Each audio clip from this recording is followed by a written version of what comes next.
Good afternoon and welcome to the Gates County Board of Commissioners and Gates County Board of Education joint special meeting.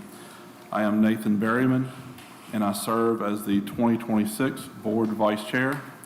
I am joined by County Commissioner Brian Roundtree, Commissioner Dave Forsythe, County Manager Scott Sauer, Clerk of the Board Renee Draper. Good afternoon, everyone. Board members, I would like to call the meeting to order, and also good evening, Acting Chair, Mr. Berman, Mr. Roundtree, Mr. Forsythe, Mr. Sauer, and also Mrs. Draper. To my left, I have Stephen Harrell, who is the Finance Director with Gates County School System. Continuing on my left, we have Mrs. Terry Riddick.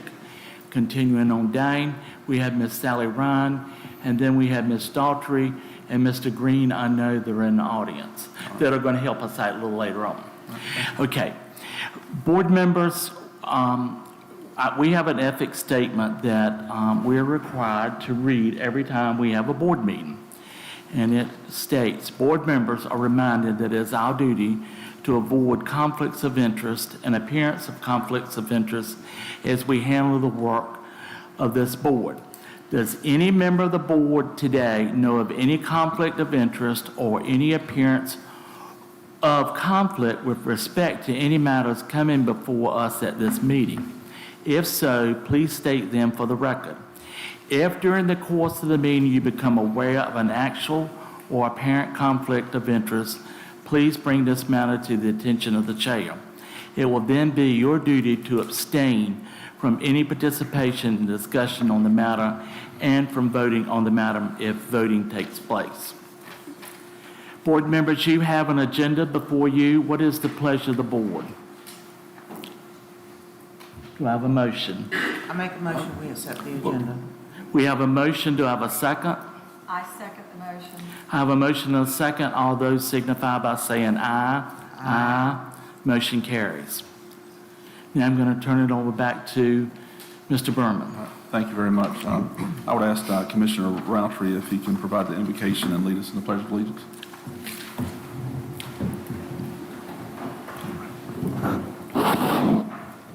Let us pray. Dear Lord, thank you, Lord, for once again this joint session with the Board of Education and the Board of Commissioners. Lord, we ask that you would give us wisdom as we take care of business of the county and business of the schools.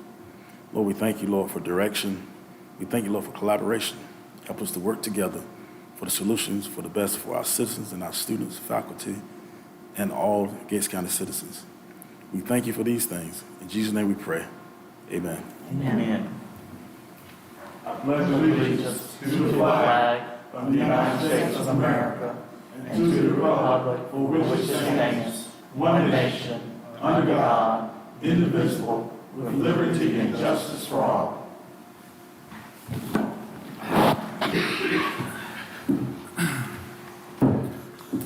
Now we're going to move into our approval of the agenda. I would like to make one small adjustment to the agenda.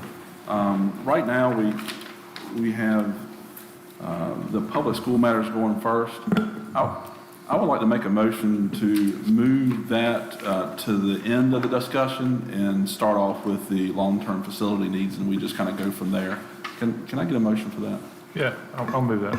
Second. Any debate? All right, call for a vote. Unanimous. So, Okay. all right. I asked Chair Byram if you would also make sure that your board is okay with the change of the agenda. And get Yes. approval. I need approval Okay. for that. Okay. Okay. All right.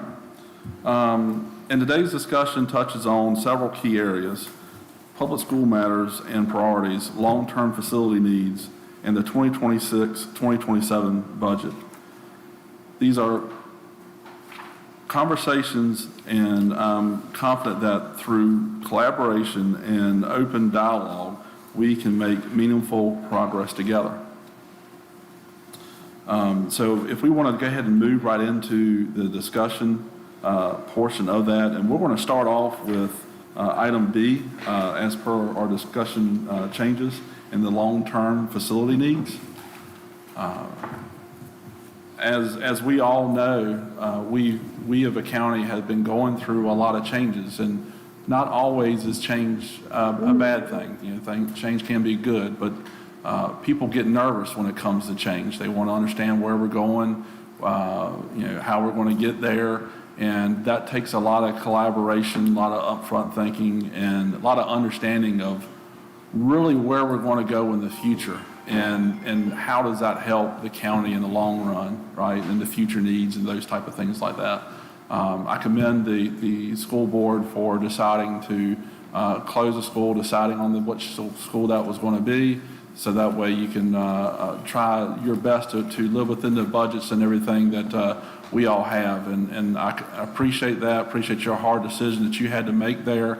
And so with that at this point in time, makes us all want to talk about and discuss the true long-term needs as a county and how the school system goes, because this is truly some of the areas that both the county commissioners and the school board really needs to work together to be able to secure the correct funding that's needed, make sure the long-term vision fits within what the county is really looking for their school systems and their buildings that we have and all that kind of good stuff. And there's been a definite outcry of the county of we don't want to see another Sunbury, and we all agree on that. We don't want to see that. We want to have proper use of our facilities that we have, and if it's a viable use for our facility, that we're being good stewards of the facility and the monies that we have and that we've been given by the good people of Gates County. So with all that being said, there are several things to talk about. The first one right off the hand is the Buckland School and what we're going to do with that in long term. What is it that we're going to do in the short term? And I know that some of these discussions are very preliminary, but that's what these type of discussions are about. They're supposed to be preliminary. This is a forum for free thought. This is a forum for collaboration. And there may be a thought that I may have that is totally different from other people that on both boards and the communities, but I can express my thought, and other people can challenge my thought. That's healthy discussion. And somewhere between the two, I guarantee you the best decision is going to come forth of how we can use our county facilities. And so starting off with Buckland, as it stands right now, it's my understanding that possibly using it through the summertime through summer school. Correct. So after you use that facility through summer school, what is the thoughts of the school board and what you would like to use that space for? Okay. With the existing 3 board members that we have right now, it is our goal that maybe that we could move our central office to the closed school. We can also incorporate early college and also increase our trade workforce, because trade workers today make a good pay. And there are a lot of trades that people can learn and work with versus going to college. Maybe also an alternative school situation. But we have a 10-year plan. It goes through 2030. But the 3 existing board members would like for the other 2 board members to come on. But this is some of what the 3 existing board members would like to see. We would like to see the 10-year to be motivated to a 5-year plan, where we look at all our capital needs and what our demographics of how our county's growing, especially fundings that are available. Hopefully that we can either come up with one elementary school, or we decide that together as 2 boards that a new middle school is needed, and maybe improvise the middle school so that it will adapt to an elementary school. Those things we need to work together as 2 boards, and I'm thankful that all of us are in agreement to that too. But in that long-term range goal, the 3 existing board members would like to see some growth measurement in it, not just your standard long-term range goal, but we want to set some goals that need to be met in that for it. To give you an example, we want to see increase maybe in funding, maybe about 2%. We're going to put some type of standards into our field, and maybe also adjust to decrease in ADM too, and formulate all of that into making a really good 5-year plan and a 10-year plan. It is my goal as chair that when the 2 board members are appointed and put in place, that we will be a 5-member board, and that we will all get together and everybody will collaborate with one another and decide what's the best thing that's for Gates County School System and what the students and staff need in Gates County School System. So, board members, do you have anything else you'd like to say? One of the things, there's a couple of things other than what Mr. Barron mentioned, the central office and to collaborate with COA to get some trades to be able to come in, because we know we've had a lot of students that have gone through like the Weldon program or whatever, but it limits the students because they have to travel to, and that's a limiting factor for some of our students. I'd like to see the data center moved out there. The data center right now it's for the whole system is housed at the high school. So if we had them there along with the central office, it puts everything in one place. Possibly being able to use some of the space for office, for support programs like, maintenance or bus garage, things like that, where they could be centralized where the central office is, as well as IT. John needs space to, store things and that be like a hub. And I would love for us to be able to have a set meeting place where stuff doesn't have to be drug up and down the road when we have meetings. We have a big enough space, and the library is big enough to have that space. So I see that to be able to have board meetings there. Something that maybe this comes from my COA days, but to be able to have a testing center here where, if it's a certification test, if it's, say if you've got students that are in college doing online college or whatever, sometimes they have to have like proctored tests and that kind of thing, to have a center where they can go, adult learners as well as students can go for testing. And then, of course, the alternative learning space. That's something that we need. That's one of the biggest things that we need, is to have alternative learning space there. And it truly needs to be there. We don't need to operate an alternative school on campus. We need to have them be able to have that freedom of not being on whatever school they come from. Yeah. The one we had before was in Sunbury. We only had middle school and high school, but it was very easy to work out that bus route. It was very easy for us to get food, and so that's my big thing. I really hope that we can do that again, because there's such a need for alternative school. Yeah, I think we can all agree on the alternative school is, and that's something that both the boards have been talking about, at least Right. since I've had the fortunate for being on the county commissioners, and just being able to get the kids that need to be in that type of setting Right. out of the traditional classroom setting, so that way it lets the kids that's in that traditional classroom setting continue to learn and what they need to do there. And that will really help the test scores of the county and kind of get Absolutely. that back to where we would like to see them. So I Yes. appreciate that. Yes. I do have a question, Yes, sir. I may, Chair, excuse me, Vice Chair. I know the alternative school once before was at Sunbury. Why wasn't that particular project successful? What was the challenge that we had for that particular alternative school? They lost their director. No, Just think, funding, no, funding for it. I'm teasing you. It was the funding. It was like 3 years afterwards that the funding just kind of dried up for the alternative school. Is that not correct, Mr. Barron? Yes, and also, it wasn't a big enough space because in the alternative school, you have students who are in and out, okay? And we feel like if we add the middle school to it, that we will be identified as an LEA with the state, which requires 100 students. And all of those people transitioning in and out will go for that enrollment too. There needs to be an alternative school for the elementary level too. Because I'm not demeaning any of our students, but when you have behavior that's going on, to give you an example, I know that you've heard in the cafeteria, the 8th grade, there's been problems with behavior there.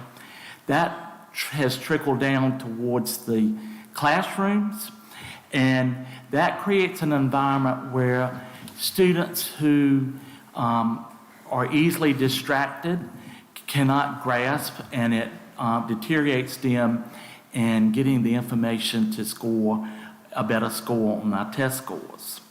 And we're definitely more or less looking through our test scores, and we've got a better grasp on that too. And our principals have identified those students that need it, those students that have made growth, those students that have behavioral problems across K through 12. And according to what Ms. Riddick said, we have spoken to Dr. Bagnell. He is president of the College of Albemarle, and he is very, very interested in helping Gates County establish an early college. We have early college within our neighboring counties that we have. We've even lost 7 students from our Gates County schools that have gone over to our Hertford County schools. And when they move from Gates County over to Hertford County, that loses our ADM and our funding too. Can I jump in here? I've been quiet. There's a whole smorgasbord of issues here that I got to speak up about. One is we're jumping in right away and coming to all these ideas, and we're going to fill up the spaces. I mean, part of the savings of closing a school is footprint reduction. I'm looking at somebody else that's dealt with this in the federal sector. When you close facilities, there's cost savings associated with not just filling in spaces because it's available space. You continue to heat it, you continue to maintain it. From my perspective, the way of going about long-term facility needs, you determine what your needs are first, and then I don't know if you have people on staff that are really able to do that. And you come with really a long-term plan of everything. You may go in and look at the cost of this particular building, what it's going to take to renovate the HVAC, for instance, we've talked about, a new roof at another one, and you try to accumulate and figure out which of those facilities is going to need how much money over the long term. And at some point you make a decision, we're going to need to close this one as well. And so if at some point we look at the cost of the other 2 elementaries and say, hey, we're better off searching for 5 years from now building a new elementary school. That kind of planning, in my opinion, is what we need to be talking about. And I'm not trying to squelch ideas, but we're already jumping onto, oh, we're going to use the space for this and use the space for that, and we're going to need this. I really think this is a case where my perception, and I'm not in y'all's seats, and y'all have been having lots to deal with right now, but this is one of those things where I feel like you almost need to have someone who does long-term facility planning for school systems step in and help y'all with looking at what your maintenance director says. Here's our costs, here's things we need for each of these buildings. Long-term, when the lifespan of that building really needs to go away, downsizing of our schools or whatever, and come up with a real plan, not just a generalized discussion and, hey, we think we want to do this in 5 years. And I'm not seeing that. I haven't seen that. Okay. And I agree from with my you, perspective, I'd like Mr. to see that Forsythe, on happen. that. Then as far as, I want to jump onto something else though. You said, we've talked to COA as well, and several times in our discussions with them, the points they make about an early college being an area, it's on the order of minimum $500,000 a year in facilities costs, minimum. That's not talking about staffing or anything else. So you're hearing something different than what I heard in our 2 different meetings over 2 years with them, where they said, you guys don't want to try and build one or use one or service one in your locality. You don't want to do that. I even proffered the offer of, hey, can we do that using our existing facilities, using the high school or something? They were very supportive of that. They think, yeah, that's a great idea. The same thing y'all talked about, the trades being necessary. hey, if we already have some of those facilities available at the high school, making use of those would be a great benefit and a lot less expensive to us. And I don't want to squelch the idea that, hey, I'm not about spending any money for schools. It's not that. I just think we really, it looks like we've gone for a number of years where we haven't thought about how much money we're spending on the schools. And quite honestly, I wish the superintendent were here. I'm not sure why he's not again, but. He's at a seminar. Okay, well, I haven't seen him now, I guess, in a year maybe at one of these meetings, but, I mean, he's the one I would be wanting to ask about, hey, how did we get to where we're at? What kind of financial decisions have we made? And I think we need to talk about a whole lot of those things before we just start talking about trying to utilize a school that y'all have decided to close, which, Okay. again, I commend you on a tough decision, and I'm not trying to squelch the discussion. This discussion should probably continue about the needs, but I really think you need somebody to lay this down in a plan that's truly comprehensively looks at the cost of all the facilities, long-term life of the facilities, which ones you're going to progress first with changing, what your other needs are, whether it's the school, supporting, daycare, pre-K, if you want to move those facilities around. We should have a comprehensive plan that looks at it and says, here's the money we need to spend and when. That's the way I feel like we should be going. But in order to have a comprehensive plan, you have to include other factors that require additional fundings. Sure. You need to put your priorities first. A deteriorating school goes down quickly when not used, Yep. okay? So I know Mr. Green will check mark that for me too, but I think that comprehensive plan needs to start off with cost savings, what we're going to do as far as consolidating to one elementary, if that's the best feasible thing for our school system, but it also needs to include additional information. We also need to put in there where we're going to try to attempt to get the money from and what sources that we're going to have to go after in order to get this done. We want to grow. We just don't want to put a comprehensive plan just on elementary. We're looking at it for the education of every child in Gates County. So we have to identify other needs as well. And as far as central office moving, as far as alternative school, early college, all three of those require additional fundings. So it would be in our comprehensive plan that we come up with the commissioners and the Board of Education, identify whether it be middle school, elementary, because middle school costs more than elementary, and that we establish an amount, a projected cost that will be used to come up with how funding is going to be given. And then we together apply for that. That's one phase of the comprehensive study, but you need to incorporate the other things on how our students can grow, how our students can get back to being number one. When I came on the board, there were people that paid. We had a lot of out-of-district people when I came on the board paying to come to Gates County School because it was identified as an excellent school system. So, and then you also have school system that we have as low performing. So you have to put that factor in there, low performing, because that's going to need additional revenue to bring that school out of low performing. If it performs low performing in 3 years, the general statute says that the principal is to be removed from that position, no matter whom it is, they have to be removed. We've already had that situation once, okay? And then if it's after 3 years and the plan doesn't, it's not recommended by DPI, then the state comes in and takes it over. Hertford County had, since I've been on the board, has had a school that the state came in and took over and revitalized that and brought it back out, and it came back to Hertford County. So I appreciate all you're saying. You're drilling way down into something. I was talking about the facilities, and I appreciate the things you're saying. I understand those, Right. got those completely. I was here, our two older daughters went through the school system when Gates County schools were awesome, and like at 14th in the state, and the state was 10th in the nation or something. So I have two older girls that went through the school system at that time. Very great.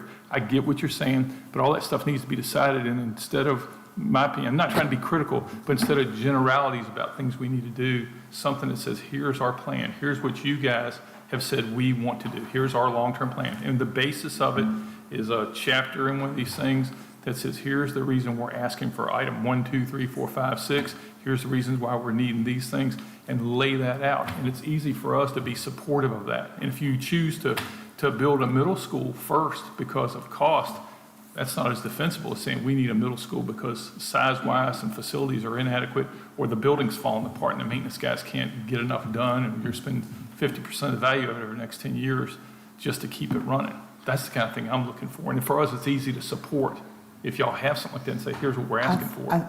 I agree that we need to have a strategic plan and a 5-year plan. I think we need to have a 5-year plan and build off of that 5-year plan. We need to have a 10-year plan, and that they run congruently with one another.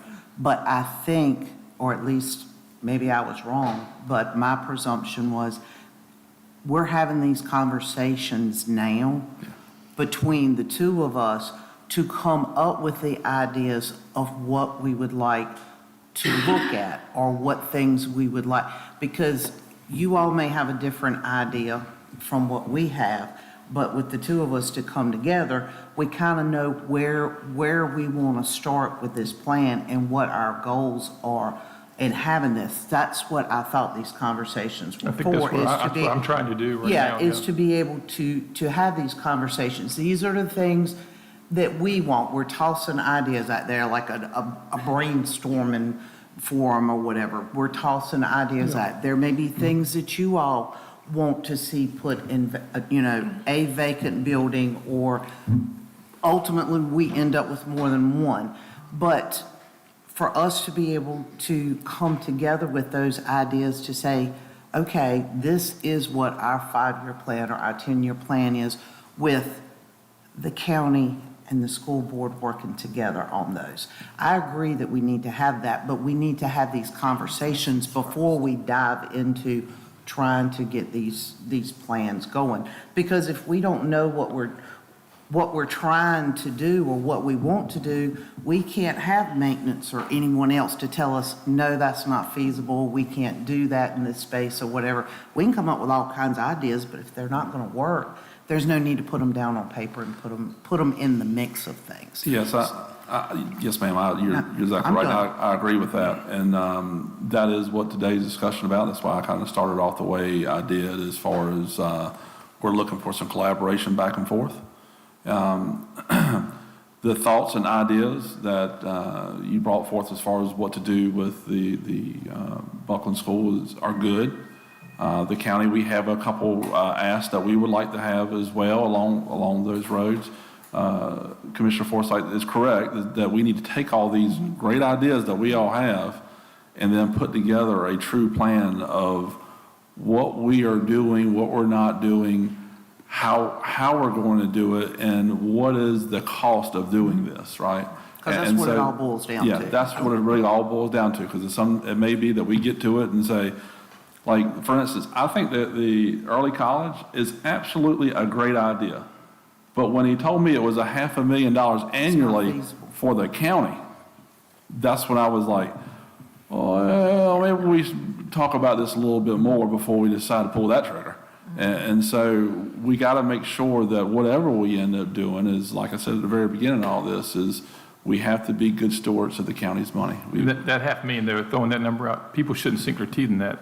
What the president of COA actually said is that Edenton was spending $500,000 on their building, and it wasn't enough. The building was deteriorating even as they used it. So $500,000 really isn't even the minimum. It's probably something much higher than that if we were going to try and maintain a building. Yeah. And for that. Edenton is a satellite campus of COA. It's not designated as a early college or training space. It is a satellite campus of COA. There are 4 campuses, and they have multiple classes and programs and things that are on that campus. It's not just a dedicated, this is just for high school kids or something like that. So that falls into play too, of whether it is a training facility or early college, or if it's a satellite campus. Yeah. And not saying that that couldn't be something we do later on Right, down the road, right. because like you said, the challenge that's been put out there is how can we get a new, larger school in 5 years? And so after that happens, then that would be that one of the other schools will be Right. vacated at that point in time. And then there may be where monies can be moved around to be able to make something like that happen in another facility. But, you know, where we're at today is that we're discussing just the one. Once we do have a plan as far as get us to the next school year, and then what starts happening next year with that facility, then we need to have, okay, what's the next step in the plan here? And so the next step would be to go after some additional funding to build a larger school, and the thoughts that kind of go back and forth. You know, we always talk to a lot of people around us, right? We get input from the counties, citizens, you know, our experiences that we have in our own professional lives. Me, I happen to build schools along the way, so I've seen a couple different layouts of different schools and those type of things that work well in other localities. Doesn't mean it's going to work great for Gates County, but it's an idea. And so one of the things that was thrown out at me not too long ago was that, you know, if you were to build a new facility, it could be broken down in two different pieces, and almost like two separate buildings in a way, but it'll be one school, but two separate buildings. One would be the middle school side. Like And- what McClemens is doing. Yeah, and then the other side would be the elementary school of which testing starts at. Because they have found that when you Right. take a elementary school and you're starting to do standardized testing, and I believe y'all said it was the third grade is when you start Right. the standardized testing. And so that the younger kids are a little disruptive for that. Right. Well, if you have the whole school in standardized testing, then that disruption is out of that environment. And maybe that's something that we can do and look forward to doing, and then just take the existing middle school and turn that into pre-K through second grade there. So I think that's all good ideas that we can throw out there, but we in our next step, we need to have a solid plan to be able to present, not just between us, because really at the end of the day, it's not about us. It's about how do we get the funding from the state. Now, we have two different means of doing that. One is that a joint grant between the county commissioners and the school board that we've been talking about. The other one is petitioning our elected representative at the state levels, and both of those two gentlemen, and being able to possibly get some money into the general budget that they put out. And so we got two different avenues here. I think we should go after both avenues to get there, but we got to come up with a plan to show those gentlemen of this is what we need to do. And that's where I think that a committee needs to be put together Agreed. to really delve into the needs of the county, not what it's going to be tomorrow, but what it's going to be 5 years from now, 10 years from now. So that way we build a facility that's not out of date and, you know, by the time the doors open on it. Because this building a facility like this takes time. You got to get the funding for it, you got to do the design, you got to get it built. And that in itself is probably a 5-year process. And so we need to make sure that, you know, when we do go for that, we start step one of that, is that we don't go to the doorsteps of the legislature and don't have anything in hand we can leave there that doesn't need us to explain it to them, that they got it all right there, and they can take it around to their other fellow colleagues and get support at that level. And so that's what I think the next Can I ask step a needs to be. question? Okay. So for y'all, for your grants, do you typically have to submit as part of that, like a capital improvements, your capital improvements plan? Do y'all do a capital improvements Yes, we plan? do. And so do y'all have to show like, hey, if we're asking for a school that's on our capital improvements plan 5 years out, capital Yes, improvements sir. plan is really a dream. It's like, Right. if we had all the money in the world, this is what we do. But when you submit grants for utility stuff, you typically show your CIP and you say, this is year 2 and 3 from now, we don't have money for it, we're destitute, whatever, and that's one of the scoring factors that gets you more likely to get the money as a start. So Johnny, is that what? Yeah. So if you have the facilities plan, long-term facilities plan, to me, those projects would identify things that would immediately go in your CIP, which then when you submit a grant application, you're saying, hey, here's our long-term facilities plan. It's part of our capital improvements plan. You can see that this is what we want to do. We've officially established that. And the same thing goes with the legislators, whether it's federal or state level. If you go to them and say, hey, we have this project, we'd really like you to fund it. It's in our CIP. It's $40 million. We're a small county. We don't have it. You know, it's approved plan. It's something we've adopted. Can you help us fund this? And that's credibility. And I think when we've talked to our legislators, they've said we'd like to have a plan that shows us that this is what y'all want to do, not just on a whim. Hey, give us X amount of money for a building.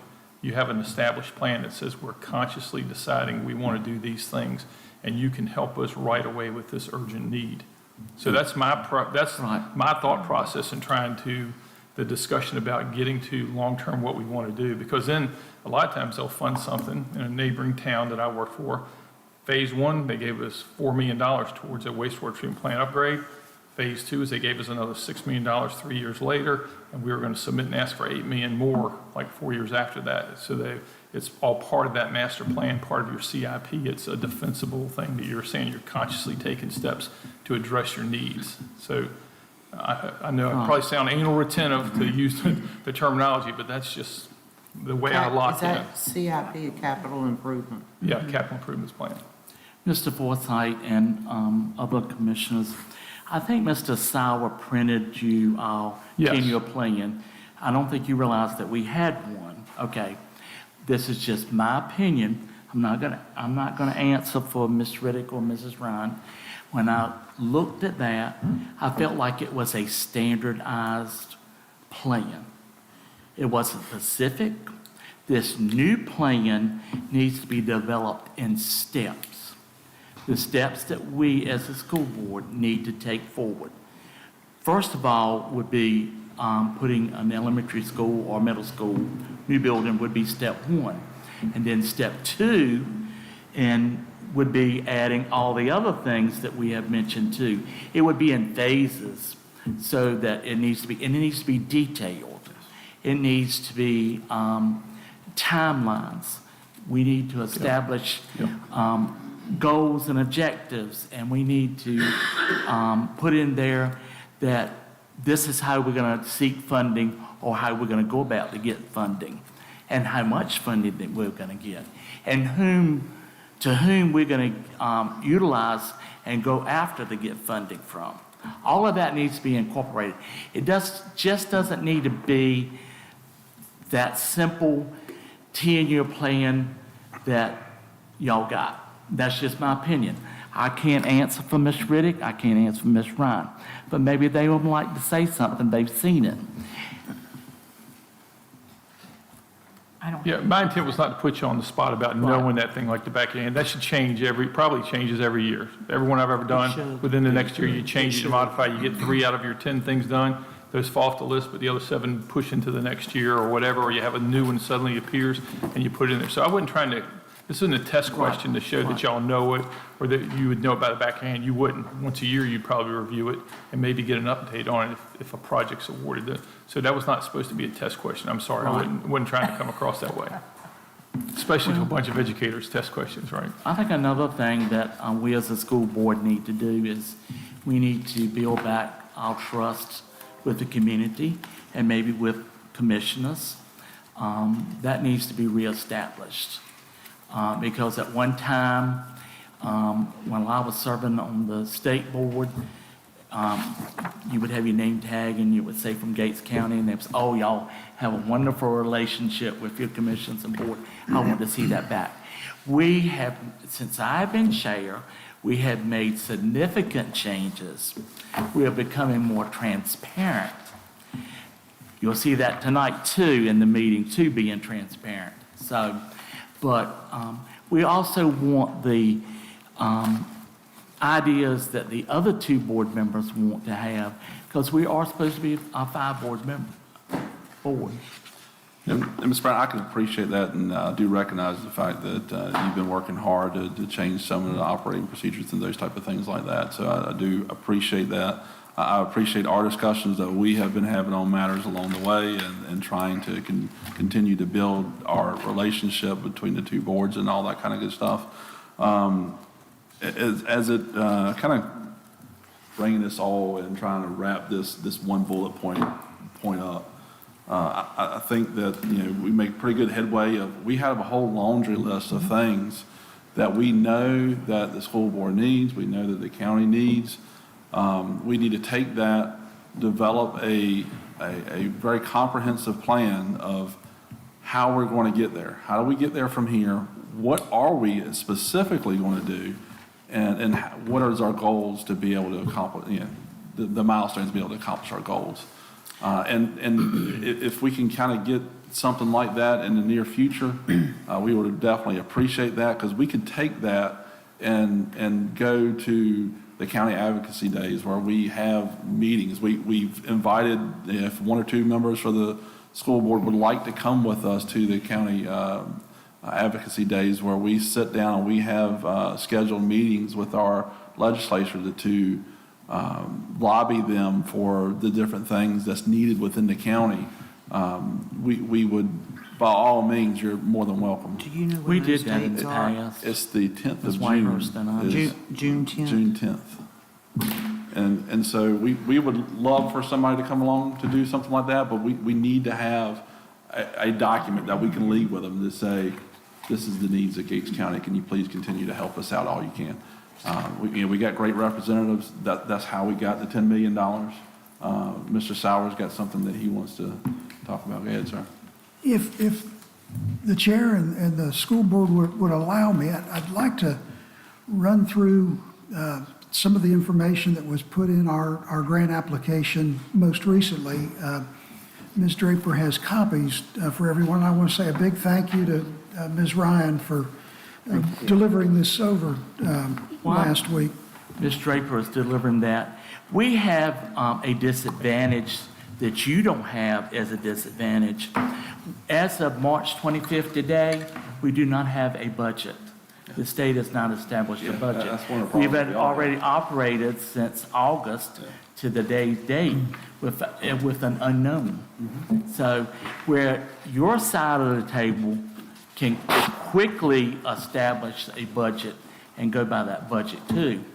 Well, and federal, we're limited on that.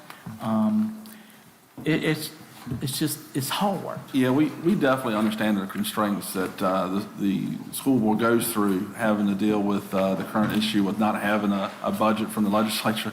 It makes things very, very difficult. I can appreciate that.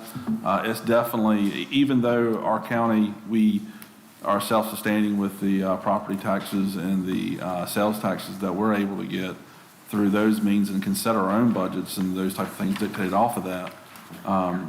They are things that we do depend on the budget to get passed at the state level for funding of different projects and those type of things like that. That has also hindered us in what we wanted to do. I mean, I think a big part of that is with the water side of things. I mean, we would have already have loved to get some additional monies needed for the fluoride treatment and the filtering of the fluoride through the water that we have now, and we're still working on that. We get a little bit here and there, and so we'll continue to work on that. So that's we definitely understand where you're coming from and the frustrations with that. Mr. Berryman, before Mr. Sauer goes on, because I'm old and I forget things, you brought up something that I think is a really good idea, and before we leave, maybe have a general idea of things or get back when we have our full gamut. But I think it would be a really good idea to have a committee formed of like 2 commissioners and 2 board members to be able to get together with the county manager, superintendent, and be able to come together to come up with an idea of what your wants are for a vacated building, what ours are, and then as well as help and have input as far as a 5-year plan goes. I think it would be really good if we could have a committee.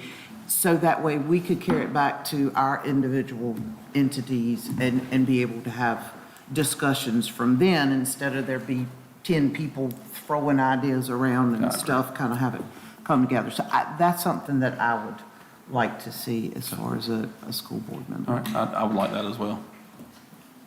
That's a good idea.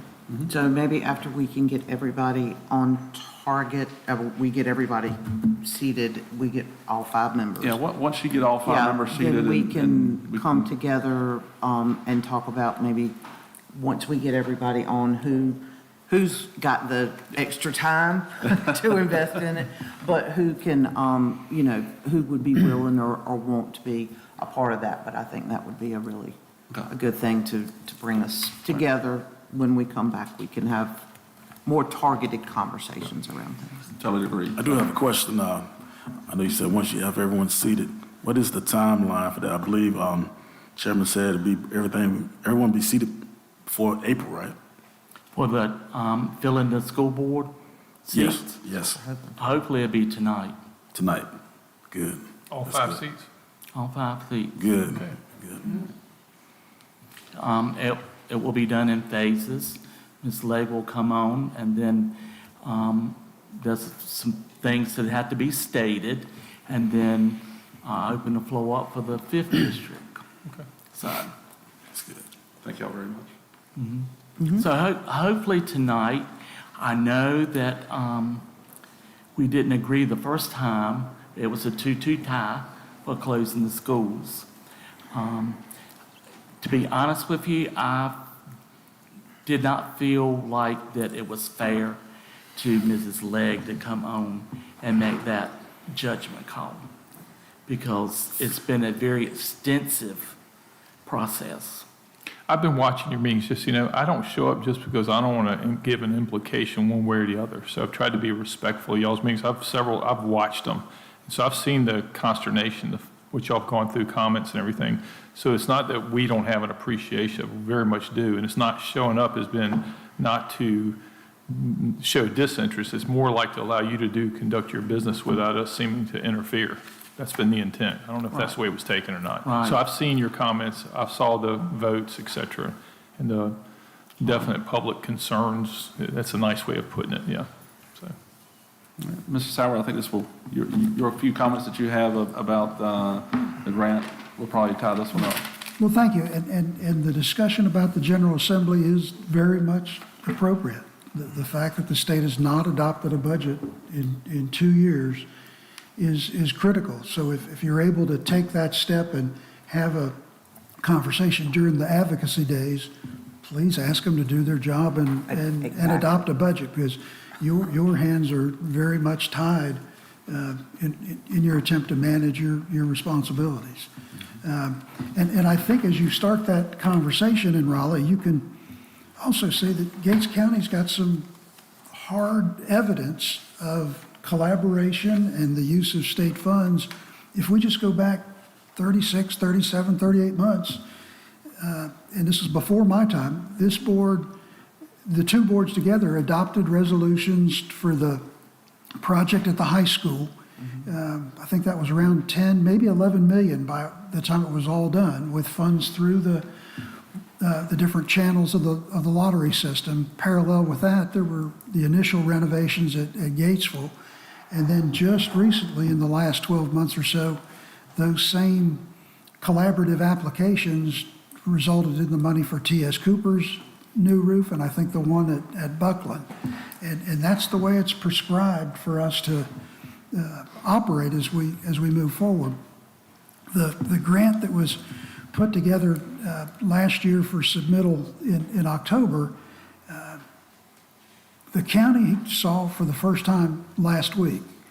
And I think there's a lot that we can build on here. And this was under the Needs-Based Public School Capital Fund, and they were offering opportunities for elementary school projects, middle and high school. And the Gates County project highlighted the need for elementary school. And they had, and the page numbers that are in the bottom corner are page numbers that we affixed to this because there may be other attachments to the grant. But, so if I say page 4, that's the program criteria that's set by the Department of Public Instruction. And number 1 consideration is the tier designation. We are a tier 2 and genuinely, and I think mathematically and any other approach ought to be a tier 1. So that's another conversation you could share with the legislature, that they really need to adjust their equation for categorizing counties. So I think to have us as a 2, and as we learn, Pitt County is a 1, well, there's a lot of amenities in Pitt County that I wish we could have just a small snippet of. They also look at the general fund revenue through the tax base. Again, you've discussed the fact a penny generates just about 130,000. And where I think this application really built strength was the discussion about consolidation for 2 or more schools. And as I understand the description, the application that was prepared was actually to consolidate the 3 existing elementary schools to a new, larger elementary school. And I, again, we can't go back and relive time past, but I think the Board of Commissioners could get real excited about that based on some discussions this board's had in the last 12 months and that you all have shared together. The application makes note that there is a donation of private land, or a private donation of land for this project. And in reading this application, that was the first that I was ever aware of that. And I don't know if y'all are in a position to share with us where that location might be. I mean, choosing the location is the Board of Education's responsibility, but I think as we work on an application together jointly, it'd be helpful if we all at least knew where on the target we were shooting for. Are y'all willing to say, is that something that's, Well, don't want to say? I'm is just there going to some speak for myself. confidential? I apologize that application was not diligently processed, because just talking with key leaders in Raleigh, I think that we probably would have been granted given 90% chance we would have been awarded funding for the $42 million. The downside to that, the grant deadline was October the 3rd, I think.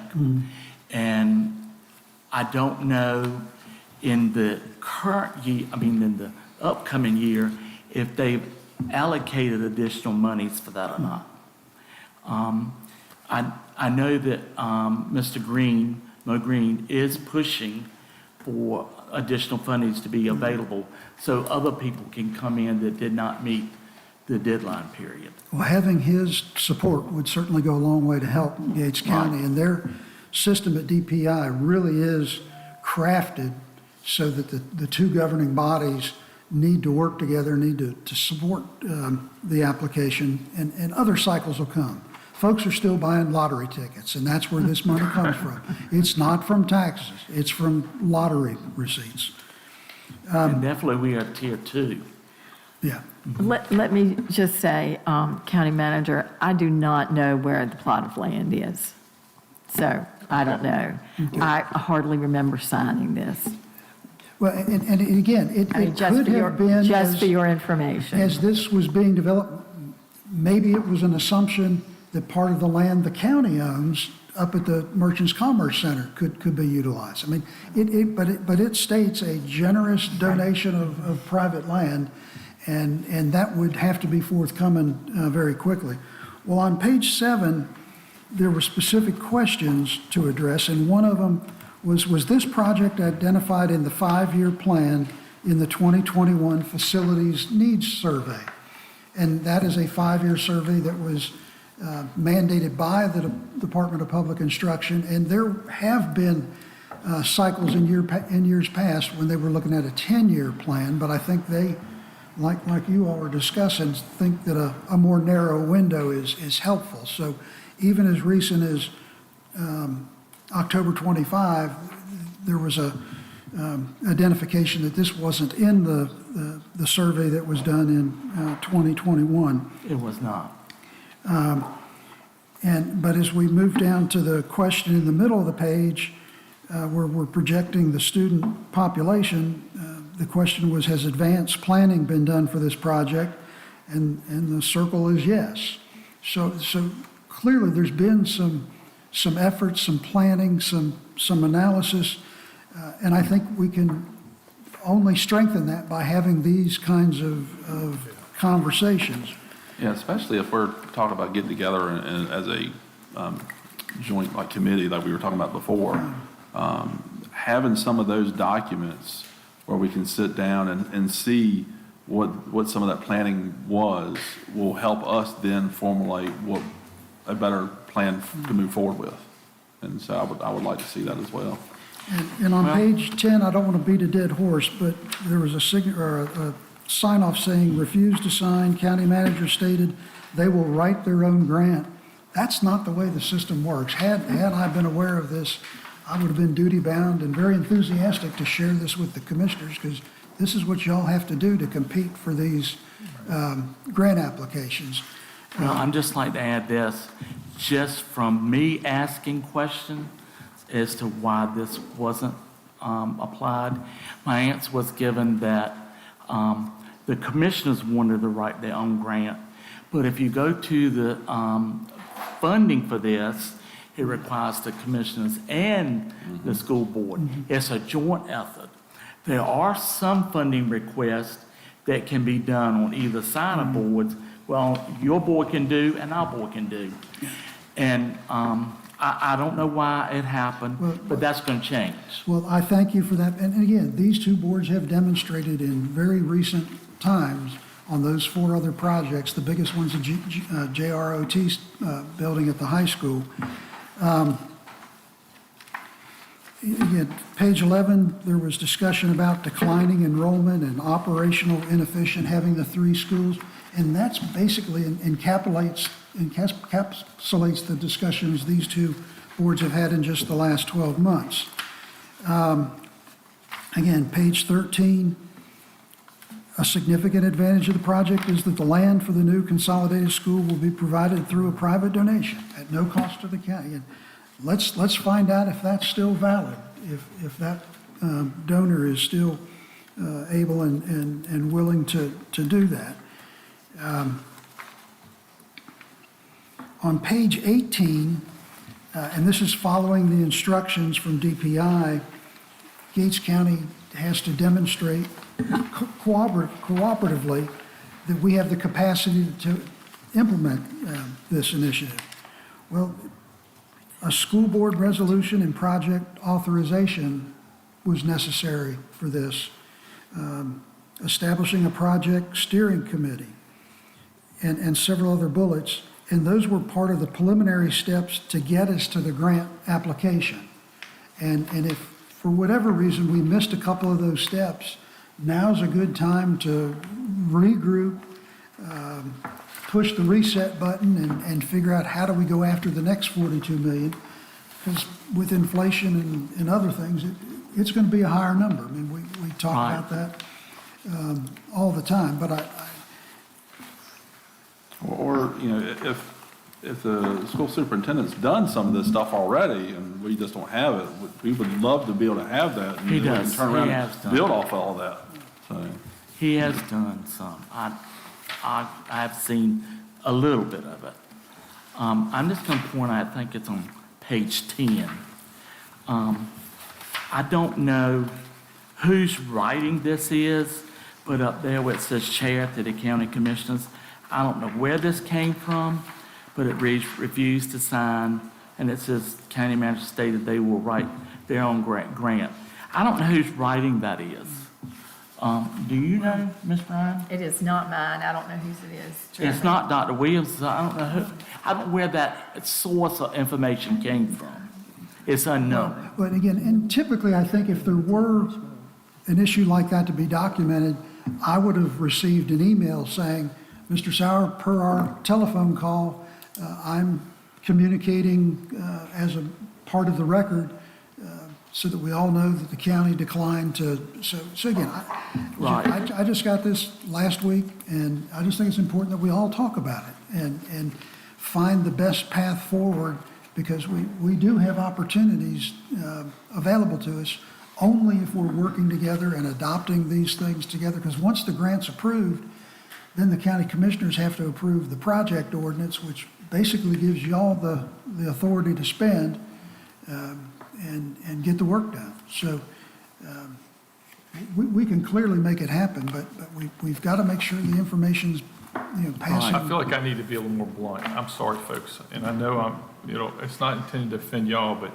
somebody should pick up the phone and call somebody. When it's $42 million for this county for schools that's not going to be applied for before somebody just says, okay, I'm done, and drops it and writes something like this in, I would hope that each one of y'all would call me up and say, Dave, what the heck are you guys thinking? Or you call Nathan, or you call Emily, or you call Brian, and you say, what the heck's going on? This is $42 million for our school system. Can you really let this pass by? I think we're being nice. I appreciate your nice. Maybe I'm not such a nice guy, but I would want you to call me up and raise Cain that we're letting this opportunity pass.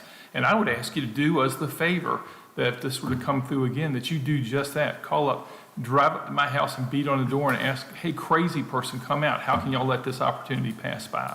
So I'm asking y'all, please do that to me at the very least. And then I'll call up and fuss at the rest of them if nobody else will. Okay? Because I really feel like this is a sad state of affairs. I've never had a senior person that worked for me that would let something like this just pass by. And so I feel like that's an important point to note. Somebody here failed, and I don't think it was any of y'all. Somebody didn't pick up the phone and call and throw in a fit, send him an email or call somebody. And that person is not sitting in this room right now, and I'm pretty aggravated about that. So, Well, I would like for Ms. Ryan and Chair Truman and Mr. Sauer to sit down and discuss some matters. I don't feel like discussing those matters publicly. I get it. Is in the best interest of either board. So I just feel like it would be greater that if we could come and make an appointment and sit down with your side of the table, and just like we did with Madam Chair and Mr. Vice Chair and Mr. Sauer, Ms. Ryan and I came, and it was the meeting started out good. The meeting got a little hostile in the middle. Spirited, Right.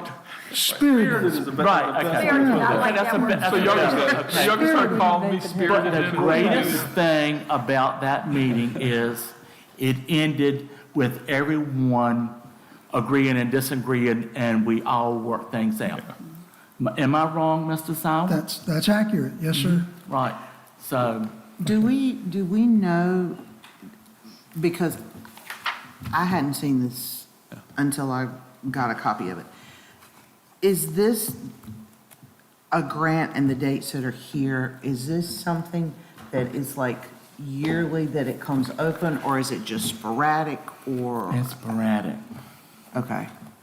But all this comes from the lottery fund, right? That's correct. And- That is correct. And so the lottery funds are there. I was And thinking it that comes this is, through the DPI office, so Yeah. Mo Green's office and his vice president for finance would be able to tell us. So I'm sure they've got a published schedule of when we could expect this so that we can get ahead What of hurts it. us is that the formula for funding public education from the lottery funding has changed. It has actually decreased from where it was established of what the purpose of the lottery was.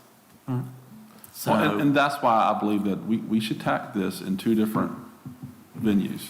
We have, the grant route we can go. We're not guaranteed that we can get all that we ask for. Then we also have our state legislature that we can go through. And so we should attack this through both venues. Right. And go down that road. And you're right, Mr. Byram, is that it's good sometimes to have spirited discussion that It you is good. feel strongly about your point. it is It's good. very good.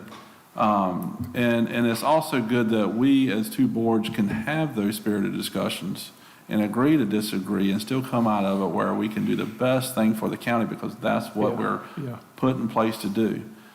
The one person that would really benefit out of that as well wasn't in those meetings, and I would like to see Mr. Superintendent in those meetings, so that way we can make sure that not only the boards are in the same playing field, but we also have our county manager and the superintendent on the same page, working together, because we've been trying to get a hold of him for 1.5 years, and he ain't responding to us at all.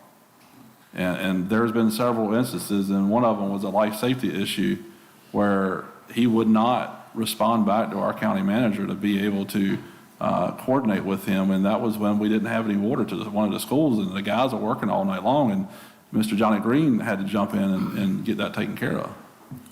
So, I mean, he needs to be present in the county. He needs to be working for the county. And when you're not here in the county, it's hard to conduct the county's business when you're not here. Well, Mr. Chairman, that's why I suggested that we meet individually, because this board is working with great strides to improve things. We know you are. And Dr. Williams is not here for his defense, but there has been factors that I can flip sides, and I can say, I can understand why he feels this way, and then I can flip side and I can see how you feel your way. That's a gift that I have. That's right. And exactly agree with you. And that's why it's good for him to be in those meetings. It's good for him to be in those meetings. Sometimes they will be contentious, because that is how we do business. I have a different viewpoint than what you may have. He may have a different viewpoint than what both of us have, and he might have the best one. And so him not being in those type of discussions is a detriment, not just to the school system, but also the county, because we need to understand what his needs are. We need to understand what the school system's needs are, so that way we can help where we can. And so I think we've had a really good discussion as far as the long-term needs of the schools and where we're going and all that kind of good stuff. And I think that putting together a plan and for 2 members of each board, plus the county manager and the superintendent to be part of that would be really good. I would like to see some of these documents that he said in the grant that he was trying to get. I would like to see some of those documents, so that way we can build off of those and continue moving down the road with that. I think, his mind is in the right place as far as trying to go for a grant. So let's see what information he's got put together. Let's make sure that our 2 boards are on the same playing field as far as, and on the same page as far as what we want to ask for. Is it an elementary school for this? Is it a middle school? We do something else with the old middle school, or we turn around and do maybe a hybrid of both. We have great opportunities here to move our county forward in the future, because that's what it's about to me. It's not about what happened in the past. I can't change that. But what I can change and what I can have influence, and both these boards have a strong influence of how this county moves forward in the future. And we need to always keep that in mind and work towards that. And we can't do that unless we have a plan to do that. And so let's develop that plan, let's work together to get it done, and let's keep things moving, so that way we can get some additional funding so we can make these things, these grandiose ideas happen. And let's go down that. Just FYI, just a little tidbit to add to it. Having that long-term plan, documenting it well, we talked about taking it to state, federal legislature, asking for grants through DPI or whatever. The other thing too is we have our lobbyist who was here last meeting. That'd be a nice document to put in his hands, if he's recurringly going in and out of our representatives and our senator offices in Raleigh, for him to be able to open the book up and point to it. And when he's having those discussions, keeping it on the radar, so to speak. And whether we like it or not, the squeaky wheel does get the grease. Yes. And so we should have that documentation available and widely distributed. Also, it's incumbent that not only that the lobbyists go to General Assembly and, talk on our behalf, but us commissioners be present and establish a relationship with those senators and representatives that we can get funding from also. That's why it's important that we go up there and show our faces as the county commissioners and as the representative of this county. And, you know, we were able to do that last year, had a great time with Mr. Roundtree and doing that. That's why Emily's not here today, is she's at the governor's mansion because she's trying to put a face forward for Gates County. And so we want to make sure that we're continuing to do that and representing the county well. So let's go ahead and move down to item C that's on the agenda here, and that is the 2026-2027 budget. In February, we shared that the Board of Education's target date was presented the school budget to the Board of Commissioners is April the 15th. At this time, I would like to open the floor for discussion so that we can help the Board of Education meet that deadline. I do understand, as far as when we were talking earlier today, but right before we started our meeting, that due to where we were with some of the federal fundings and trying to get all that straight, you wanted to the 20th. I will get with Ms. Renee later, and we will make sure that the 20th, in fact, works for us as far as the county commissioner board, and then we will go from there. But I can appreciate you letting us know early on that, hey, I need a little bit longer, and we understand why. So the target date is now the 20th, as long as it works for As long as it works out everybody's Well, schedules. I will say that Ms. Draper has been really diligently working with me on that April 20th date because both of us said that it would be very crucial for every board member to be present. It is. Because you give that time that every board can speak, you know, and voice their opinion on what they need and what they don't need and things like that. But I do think I can help you later if you'd like to come to that meeting. Yeah. It might get spiritual, as you said. But we'll work it out, okay? Yeah. So, we are taking baby steps, but we are growing, okay? And you're gonna see some changes that will improve the community trust in the school board, and the school board trust in the commissioners, and the commissioners trust in the school board. We're gonna work on those, okay? I feel like that has we've become separate. It's one of the key elements of what's going on. And we're gonna work together on that. Yes, we will. Mr. Harold, do you have anything that you would like to add as far as where you stand now? Yes, sir. I have in front of you, with the commissioner's allotment to the school board of the $120,000 and the $130,000. The purchase order of the $120,000 was Mr. Smith's technology allotment. And it shows you he has spent up to $92,379 of that. And as of this week, he's going to go ahead and put in an order for Chromebooks for the remaining $27,000. So he has made good use of that this year. He has filled 2 labs. So that would leave him with just 2 more to go if funding is there. And the income statement summary is the child nutrition year to date. We are $577 above to the good. Well, but with your allotment every month, that $10,833 that is out of the $130,000, that leaves us, in addition to that $577. So just to show you that your $130,000 is needed to make the program work. But we're still making strides with DPI consultants helping us to maintain an 80% participation rate across the board for breakfast and lunch.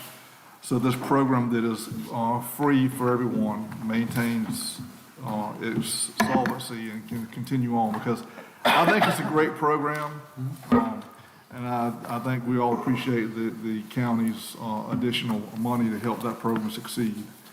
And the tax referendum, even though it did not succeed this past year, I have good faith that Mr. Sauer, he has good experience in this as far as making that program come to fruition in Bertie, possibly putting it on the docket next time around, possibly in Which will be November, and if that's the pleasure of the two Right. boards, we should really be thinking about that. We When don't- is the deadline for it to be put on the? Last year, we did it, I think, in October, made the request, Okay. but There is a deadline. because the commissioners had discussed the fact that the 130,000 was a one-time right. startup allocation with the goal of finding a recurring revenue, and the sales tax would be the quarter-cent sales tax would be a really solid, long-term stream of revenue. And And again, that's it's a assuming we're great still program. focused on the food insecurity. That had been the, kind of the concept and program goal that the board had discussed, and with the biggest chunk of it being allocated for the school breakfast and lunch. Right. Yeah, I think that it was a noble idea to use that for food insecurity. I think that a lot of the citizens of the county was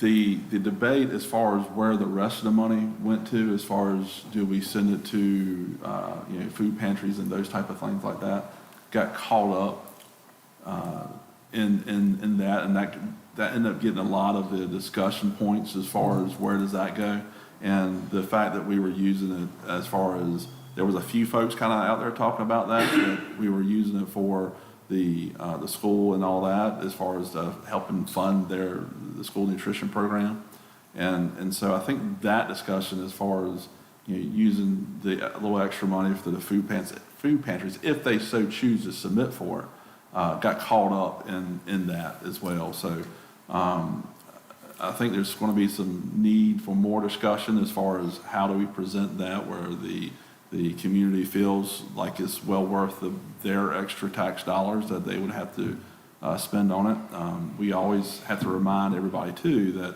yes, technically this would be an increase in the sales tax, but the state of North Carolina rounds everything up anyways, and so they already get most of your money, and they're just not sending it back to the county. So that's also a very valid point as well. Well, Vice Chair, you made a good point. That I also heard chatter discussions about the exclusivity of having it for the schools only.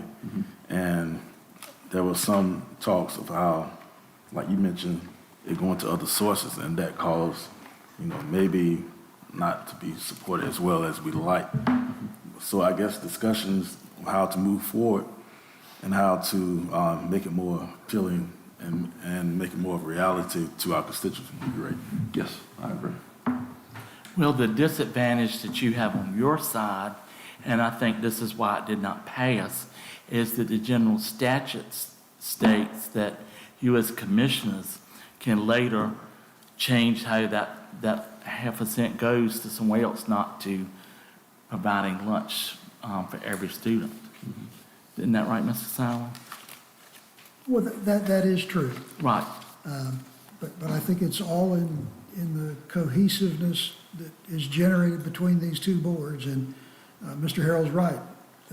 The board over in my former arena struck out 3 times trying to get the quarter-cent sales tax until somebody from the school system, it was the guy, he's now deceased, used to be the football announcer, pulled me aside at the post office and said, well, nobody knows what the money's going to be used for. And I said, well, the commissioners have pledged from day one that the money was going to go for teacher supplements. And he says, well, gosh, if I would have known that, I wouldn't have had my whole family vote against it. Right. So the next time they put that word out, and the school system was the powerhouse that sold the vote. Because the biggest gain is for the school system and those children in the lunch program. And I don't know what the number is now, but I think it far exceeded the revenue estimates we had early on. And that just creates other opportunity for y'all to figure out how to work with it. And I would imagine you can manage the food pantry and those entities in a fair and balanced way, and maybe still have a little bit left to work with for some other project, no matter what y'all want to do with it, but Yep. I have to say, I have a little different take than on y'all, just like so many things, I'm take a different take. I think right now with the issues with the school and concerns about our finances and everything, an awful lot of the public are saying, are we really going to start charging more taxes? We need to fix whatever financial issues we have with our school, downsizing, whatever. I know personally, when I voted against that, that was my main thing. We need to settle this. I think once we, as we're making great steps here today, trying to get ourselves aligned, closing the school, getting our finances in hand, I think people will be supportive at that point when they say, okay, yeah, they're doing the right things, they're taking the right steps. An awful lot of people like myself would say, okay, yeah, I'm willing to do that now. And so the public can be fickle, and like you say, it can be based upon what they think they know or what they don't know. But right now, a big perception amongst the public is that we got issues right now with dealing with our school stuff, and passing a tax of any sort, whether we say it's just for meals or not, people have a perception, and I think once this, a year from now, I think that would go a lot easier than it did just now when it was recently voted on. That's just my perspective.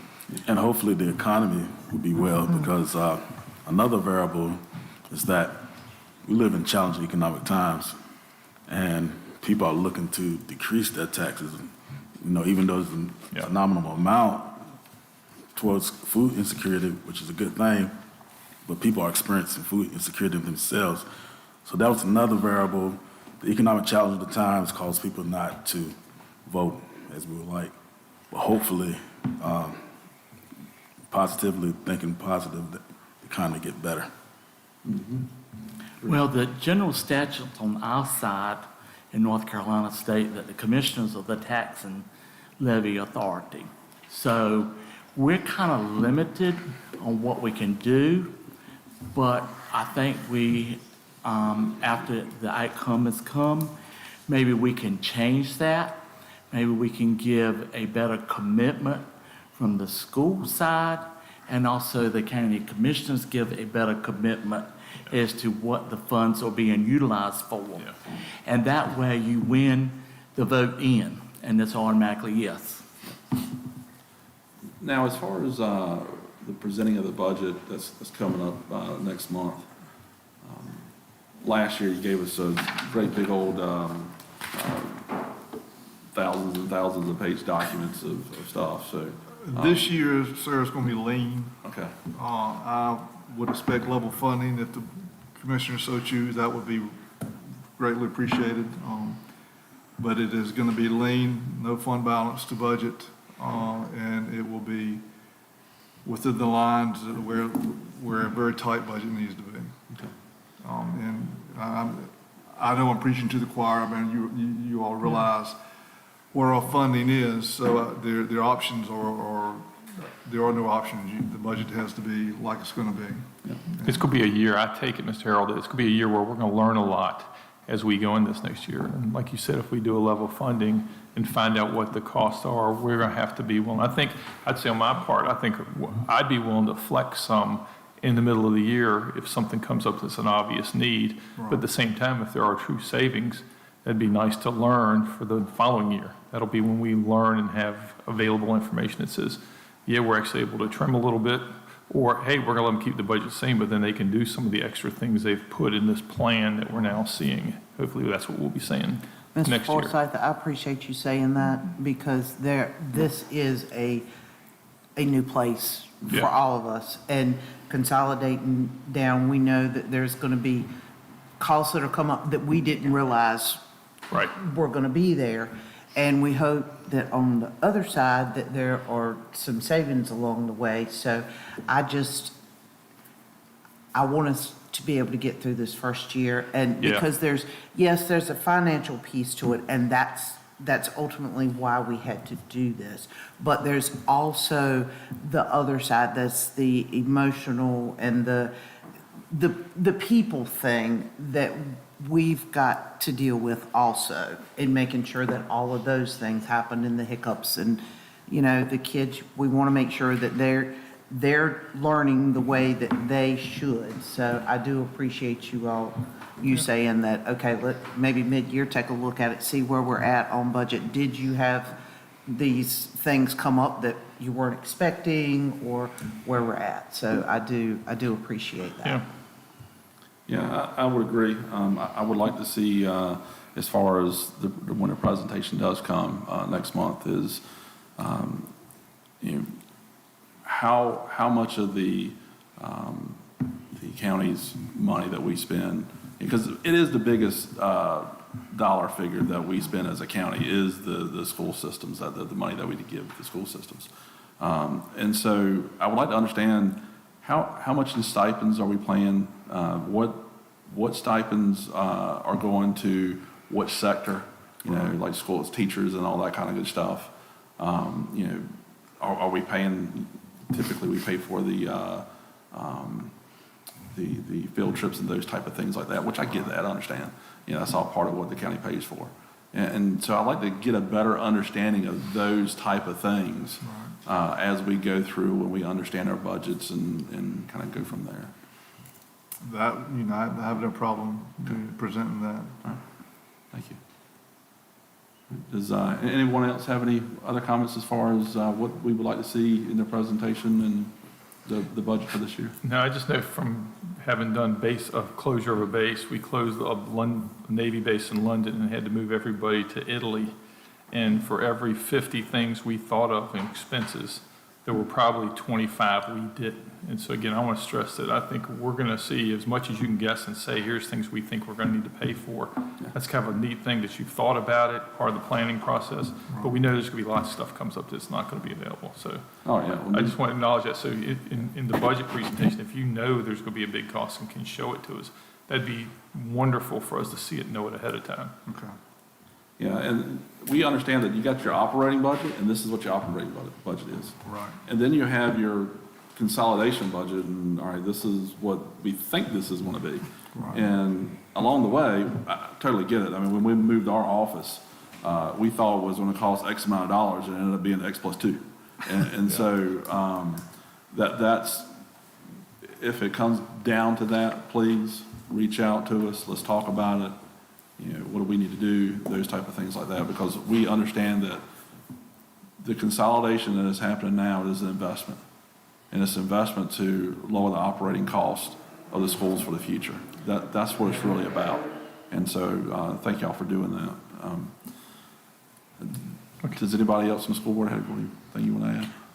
I just want to toss out that probably one of the number one things in my mind that we are going to have to work together on, and I think from Wednesday night, you all are already looking there and looking to help with the lobbyists and stuff, is to get in the money to fix the HVAC system at the at Gatesville. And that's not something that's going to be like, oh, here it is, you know, on day one.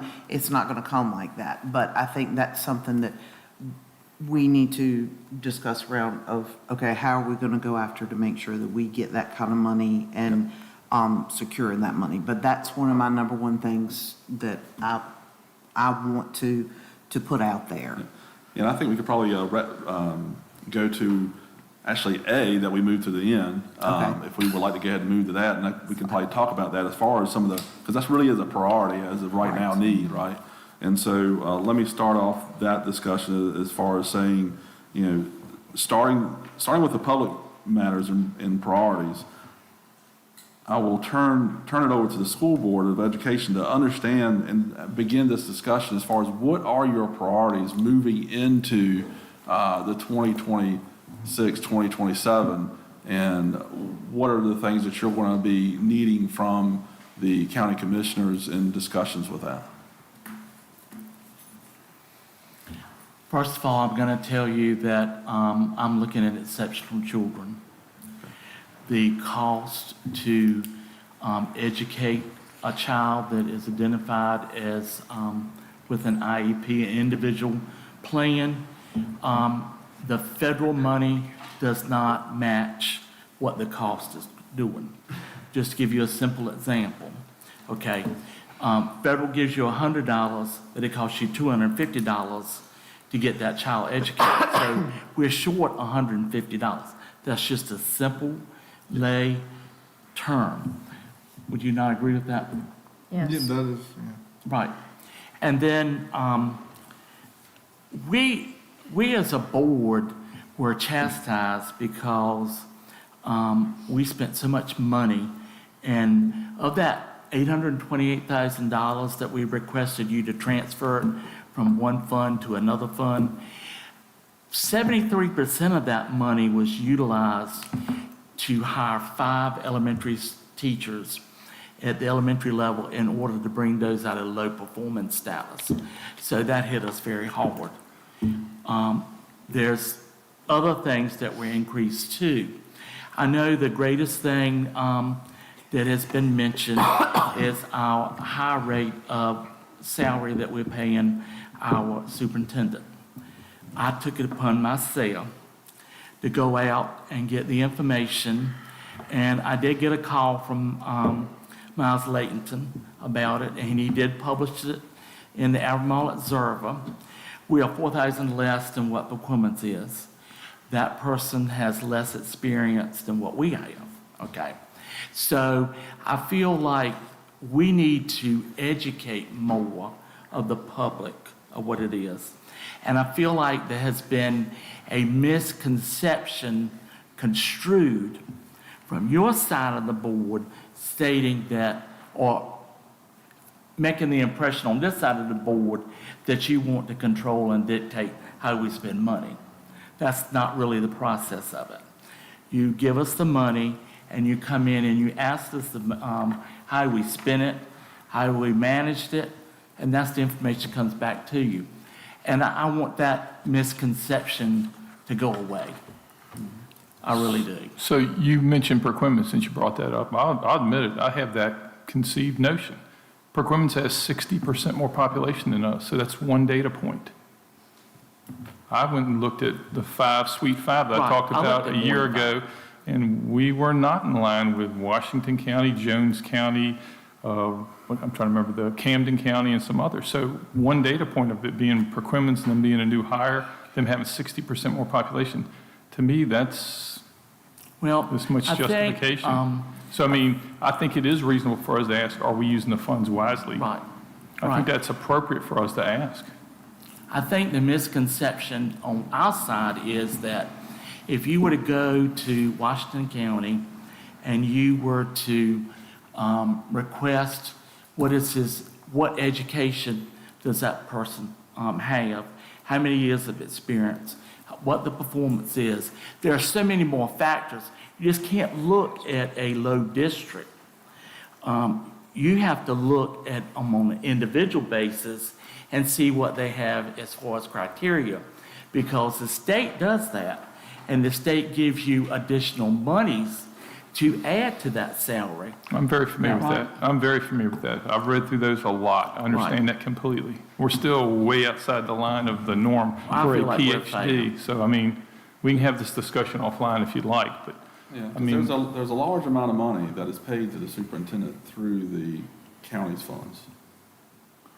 the stuff that's above the state Okay. standard comes from the county budget. So if the states recommend $126,000 a year for a superintendent, the school system our size with credentials that our superintendent has, and they say you should be paying $126,000, if we're paying $186,000, that $60,000 is funded by the county.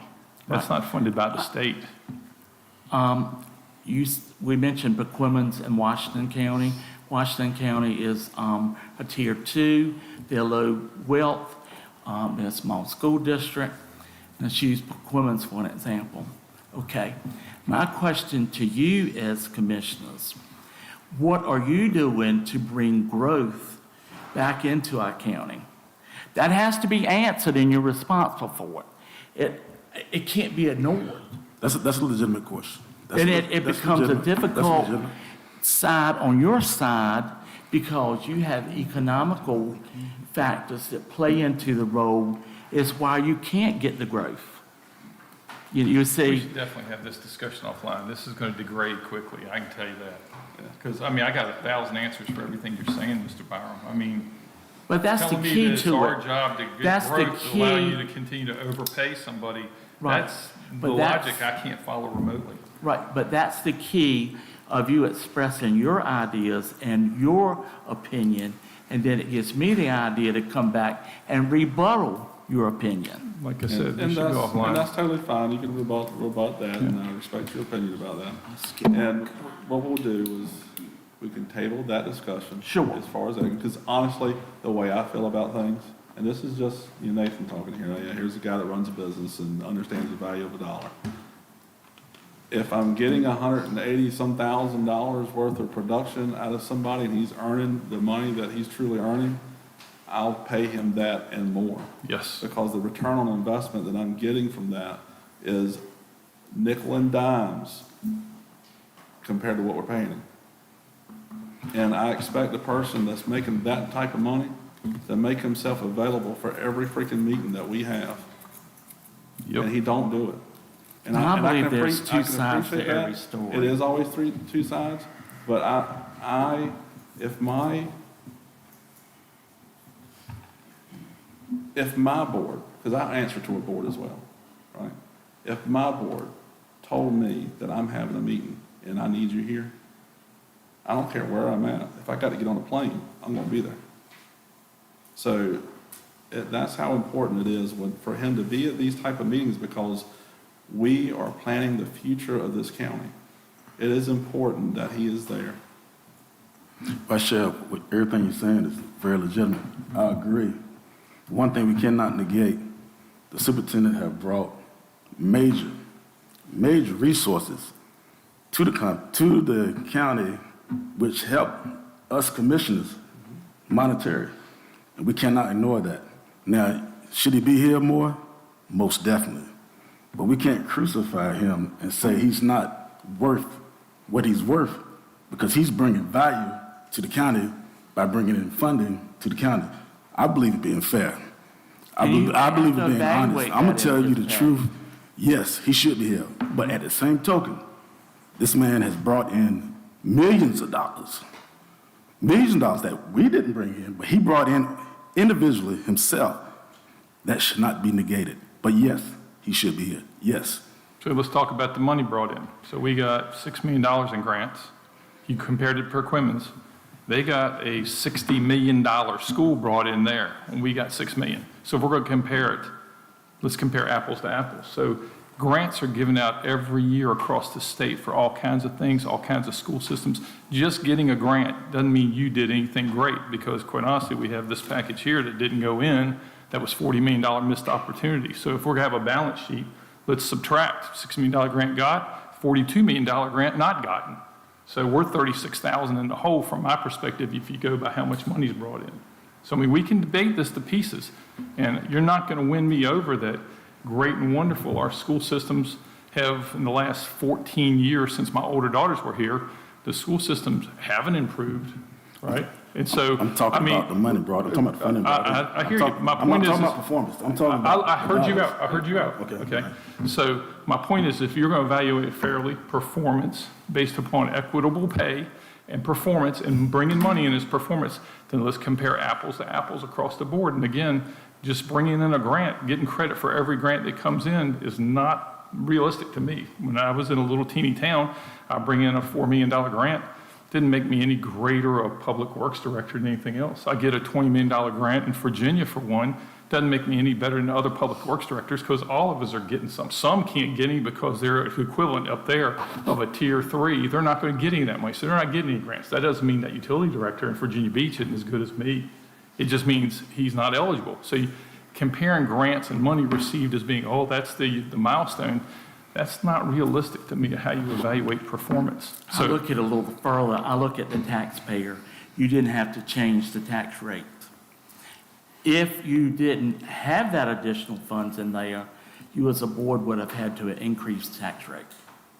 That's if it's decided on doing it or not. And I do believe I think we've got that our target. And we need if to this get back to what we're here for. grant application had gone in, you would have seen us having over $60 million. That'd have been great. You see? We didn't. Let's. Well, wrap I this guess we discussion need to up. move on with Yeah, it. let's move back into what we were talking about as far as what are the needs that you're seeing in this next fiscal year? Like, last year, you gave us a great, hey, here's the 5 things that we need to make sure that we needed. Right. And so we were able to fund a couple of those with the monies that we had as a county.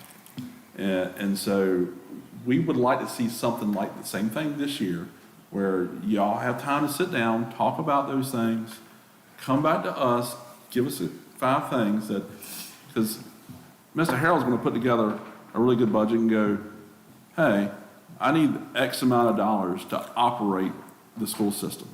No ifs, ands, or buts. I can't do this. I can't do my job unless you give me this. And I'm looking forward to that discussion where we can go through with that. On top of that, in order to make the county better, make the school systems better, I heard the EC program. I'm sorry that we couldn't find any extra money within the own within the own county budget last year, because that was one of our top 3 things, and we just didn't have the funds available at that point in time.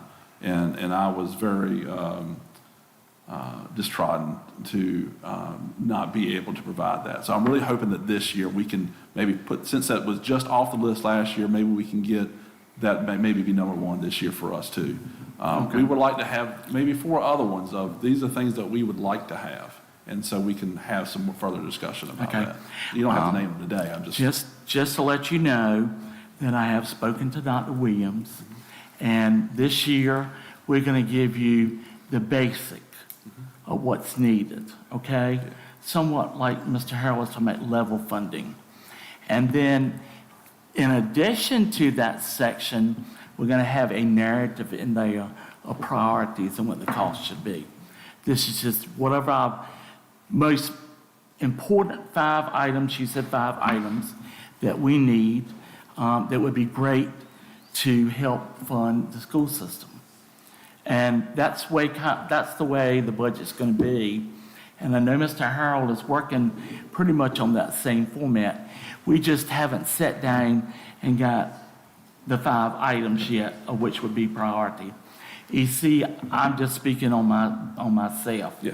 I had an EC child, and I had to use my own money to pay for my child because there wasn't enough monies in the school system to pay it. I'm doing that myself, have been for the last several years. And I'm So my disappointed. kid's one of those in the school system. We- So I support it very much, but I realize we don't have the money. So I try to be very minimal as far as being intrusive or pushing the school for what limited resources they have, because he's not one that needs it as much as others. But the question that we need to ask is, truly, if you define what we're talking about, the general statute states that we're supposed to give every child a same basic education. Are we doing that? No, we're not. Because we're short funded. We have a deficit. Mr. Harold, is there anything that you want us to kind of be aware of as far as one of the items that you make sure is up there? I think we've talked about all 3. I think EC is right there at the top. And from my point of view, and I understand with the referendum how that can be swayed one way or the other, but the CEP program with child nutrition, I think we heard a lot about that program for years not being fully funded so everybody could eat free. I think whatever we need to do to make that program be successful is a top priority from my point. And as Mr. Smith would tell you if he were here, the Chromebook rotation, it just never stops. He just needs to have not a great amount of money, but some amount of money would be well appreciated, because everything tested-wise is going to Chromebooks, and having a kid have a Chromebook kick out right in the middle of a major test is a bad scene, and I've seen that a few times too. So that's my 3. So when you come in next month, we have a discussion, if you kind of can assign some numbers to those, so we can have that good discussion with that, what it looks like. Will you as a board have the time to do that, to like say, hey, here's our consensus priorities of? I think so, because a lot of this is staff-driven, because they know more of what we need, boots on the ground, more so than what we do. So we have to depend on them to come to us and say, these are the things that we need, and then Mr. Harrell will be able to put numbers to them. So, I mean, I feel like we should be able to have some discussion, but I want to piggyback on something that Mr. Harrell said. The money that you all gave for the child nutrition program, we're eternally grateful for that, but I hope that you all have seen that it has definitely had a benefit, because our numbers went up participation-wise, almost doubled within starting that. And so there's been glitches along the way. There's been okay, well, we didn't order enough food because we didn't, know they had to go back and do that. So that has shown a return on investment on that, so.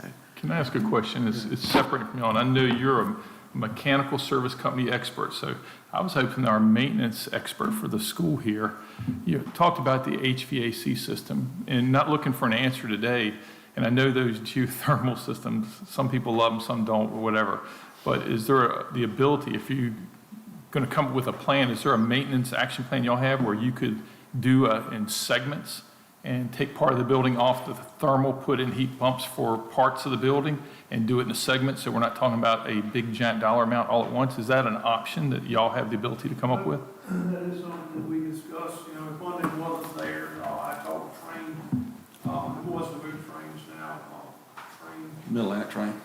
Mr. Green, I'm gonna ask you to come up here to the mic, so the public Sorry to can put hear. you on the spot, but I mean, I know you know it. Well, as we've, discussed that and looked at that moving forward, we do have some funds left in the grant, for Gatesville School that were earmarked for that. So as we move forward, that is an option. As I'm sure Mr. Berryman could expand on, there is additional cost with additional mobilization as you come in and do it in segments.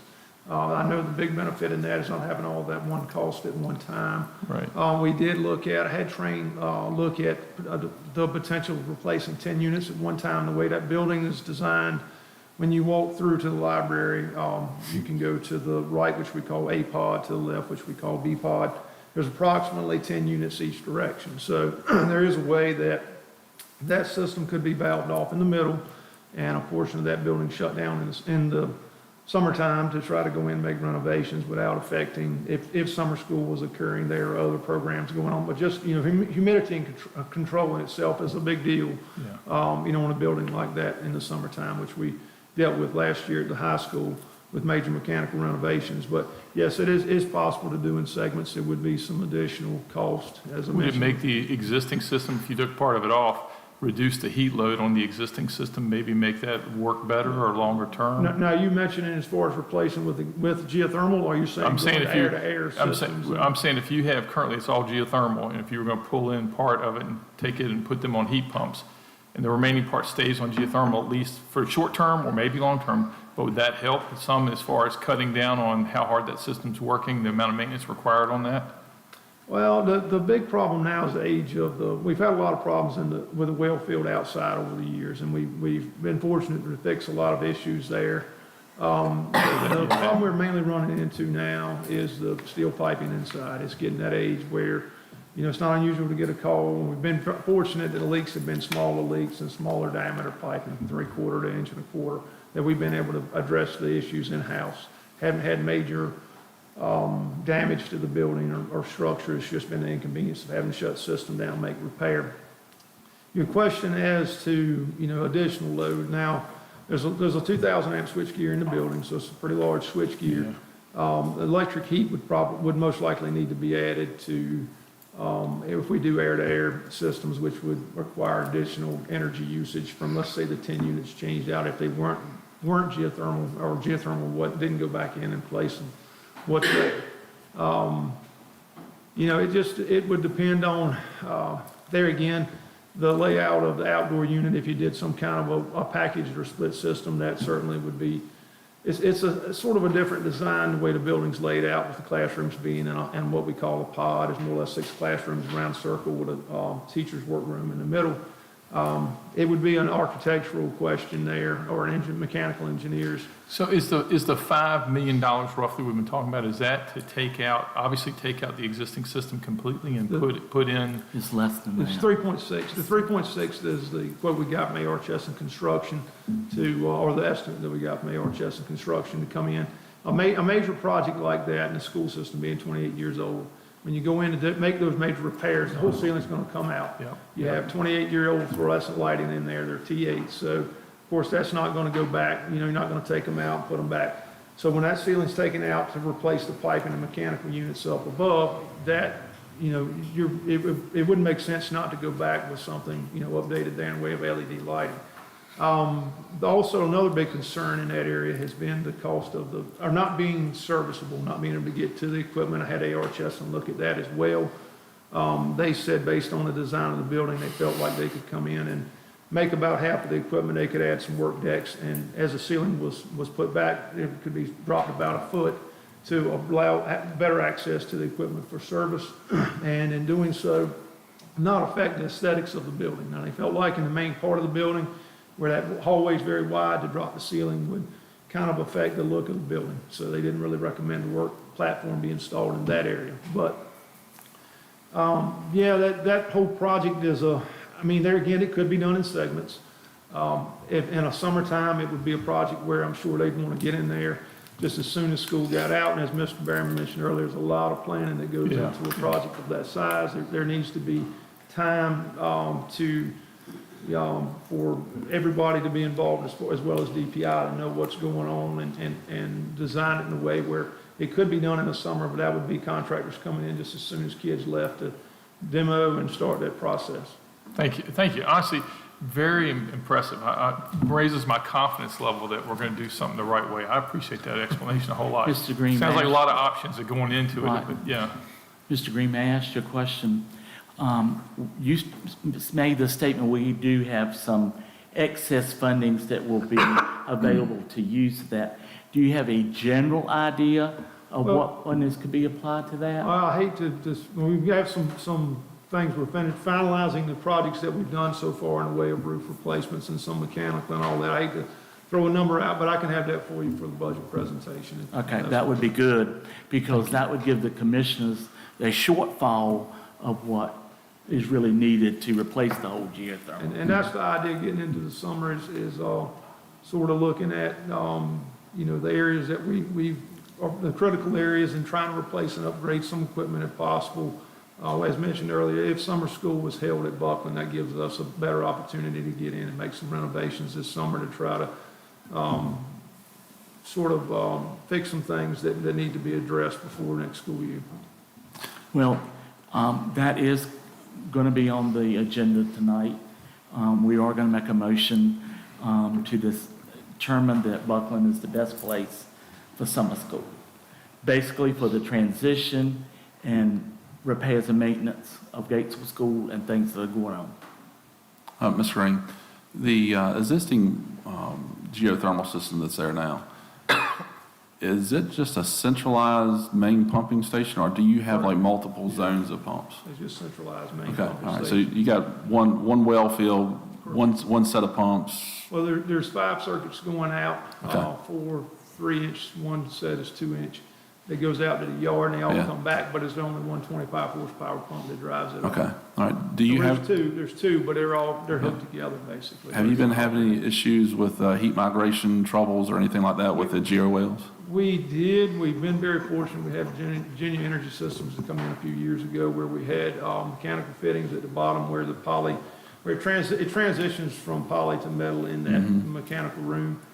We had a lot of issues with fittings down underground and breaks there, but we have Virginia Energy Services come in and make it a solid transition of pipe from that metal all the way out into the yard, and knock on wood, we haven't had any issues in the mechanical room with vibration issues since then. really. Has there been any heat load issues or anything like that where like during the middle of summer at peak load? It's always gone up a little bit, but it's not ideal where you want it at. I think I hear that a lot in the geo world, that Yeah. it tends to, over a period of time, the earth gets a little warmer and your heat transfers.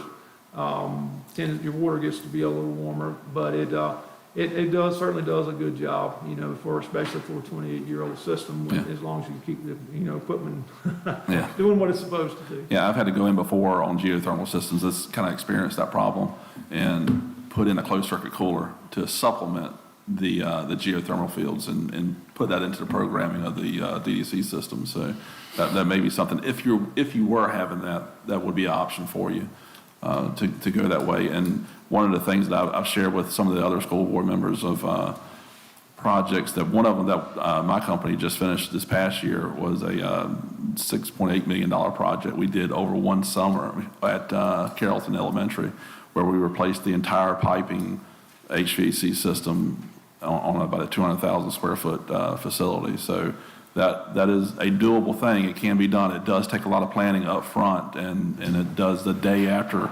school's let out. We have to be there to start to take down ceilings, piping, and all that kind of good stuff. And it goes right on up until the kids are in there, and typically commissioning is done on the weekends after school lets out. So it is capable of doing it. You just got to have the horsepower to get it done, because I think we had just under 40 people at the school. So. Mr. Berman, in your design, did you have multiple wells, or did you just have one? This particular system was a 4-pipe closed loop system where. Loop system. Yeah, so it was, you had chillers and boilers and all that running out to all the fan coil units inside of each classroom. So it was twice the amount of piping that you have inside of Gatesville. We don't have a loop system, do we? We had a full pipe system at the high school. Well, at the high school, but I'm talking about at Gates. At Gatesville, we've got. You got a 2-pipe. Yeah, it's just a 2-pipe. You got a 2-pipe closed loop system. Right. That would have been ideal if when that designing and building that would have been a great idea. Well, Because I did research what we talked about. Yeah, the 2-pipe system is the most efficient system that you can have. Right. So, I mean, it's a good system. It's just it's just old and it needs to be replaced. A lot of maintenance. Yeah, a lot of maintenance to it. So thank you, we're done. Yeah, we're done. Thanks sorry for the interrogation. Mr. Green. Thank you very much. Thank you, Mr. Green. Thank you, Mr. Harrell. Does anybody else have any other comments that we would like to address as far as this particular item?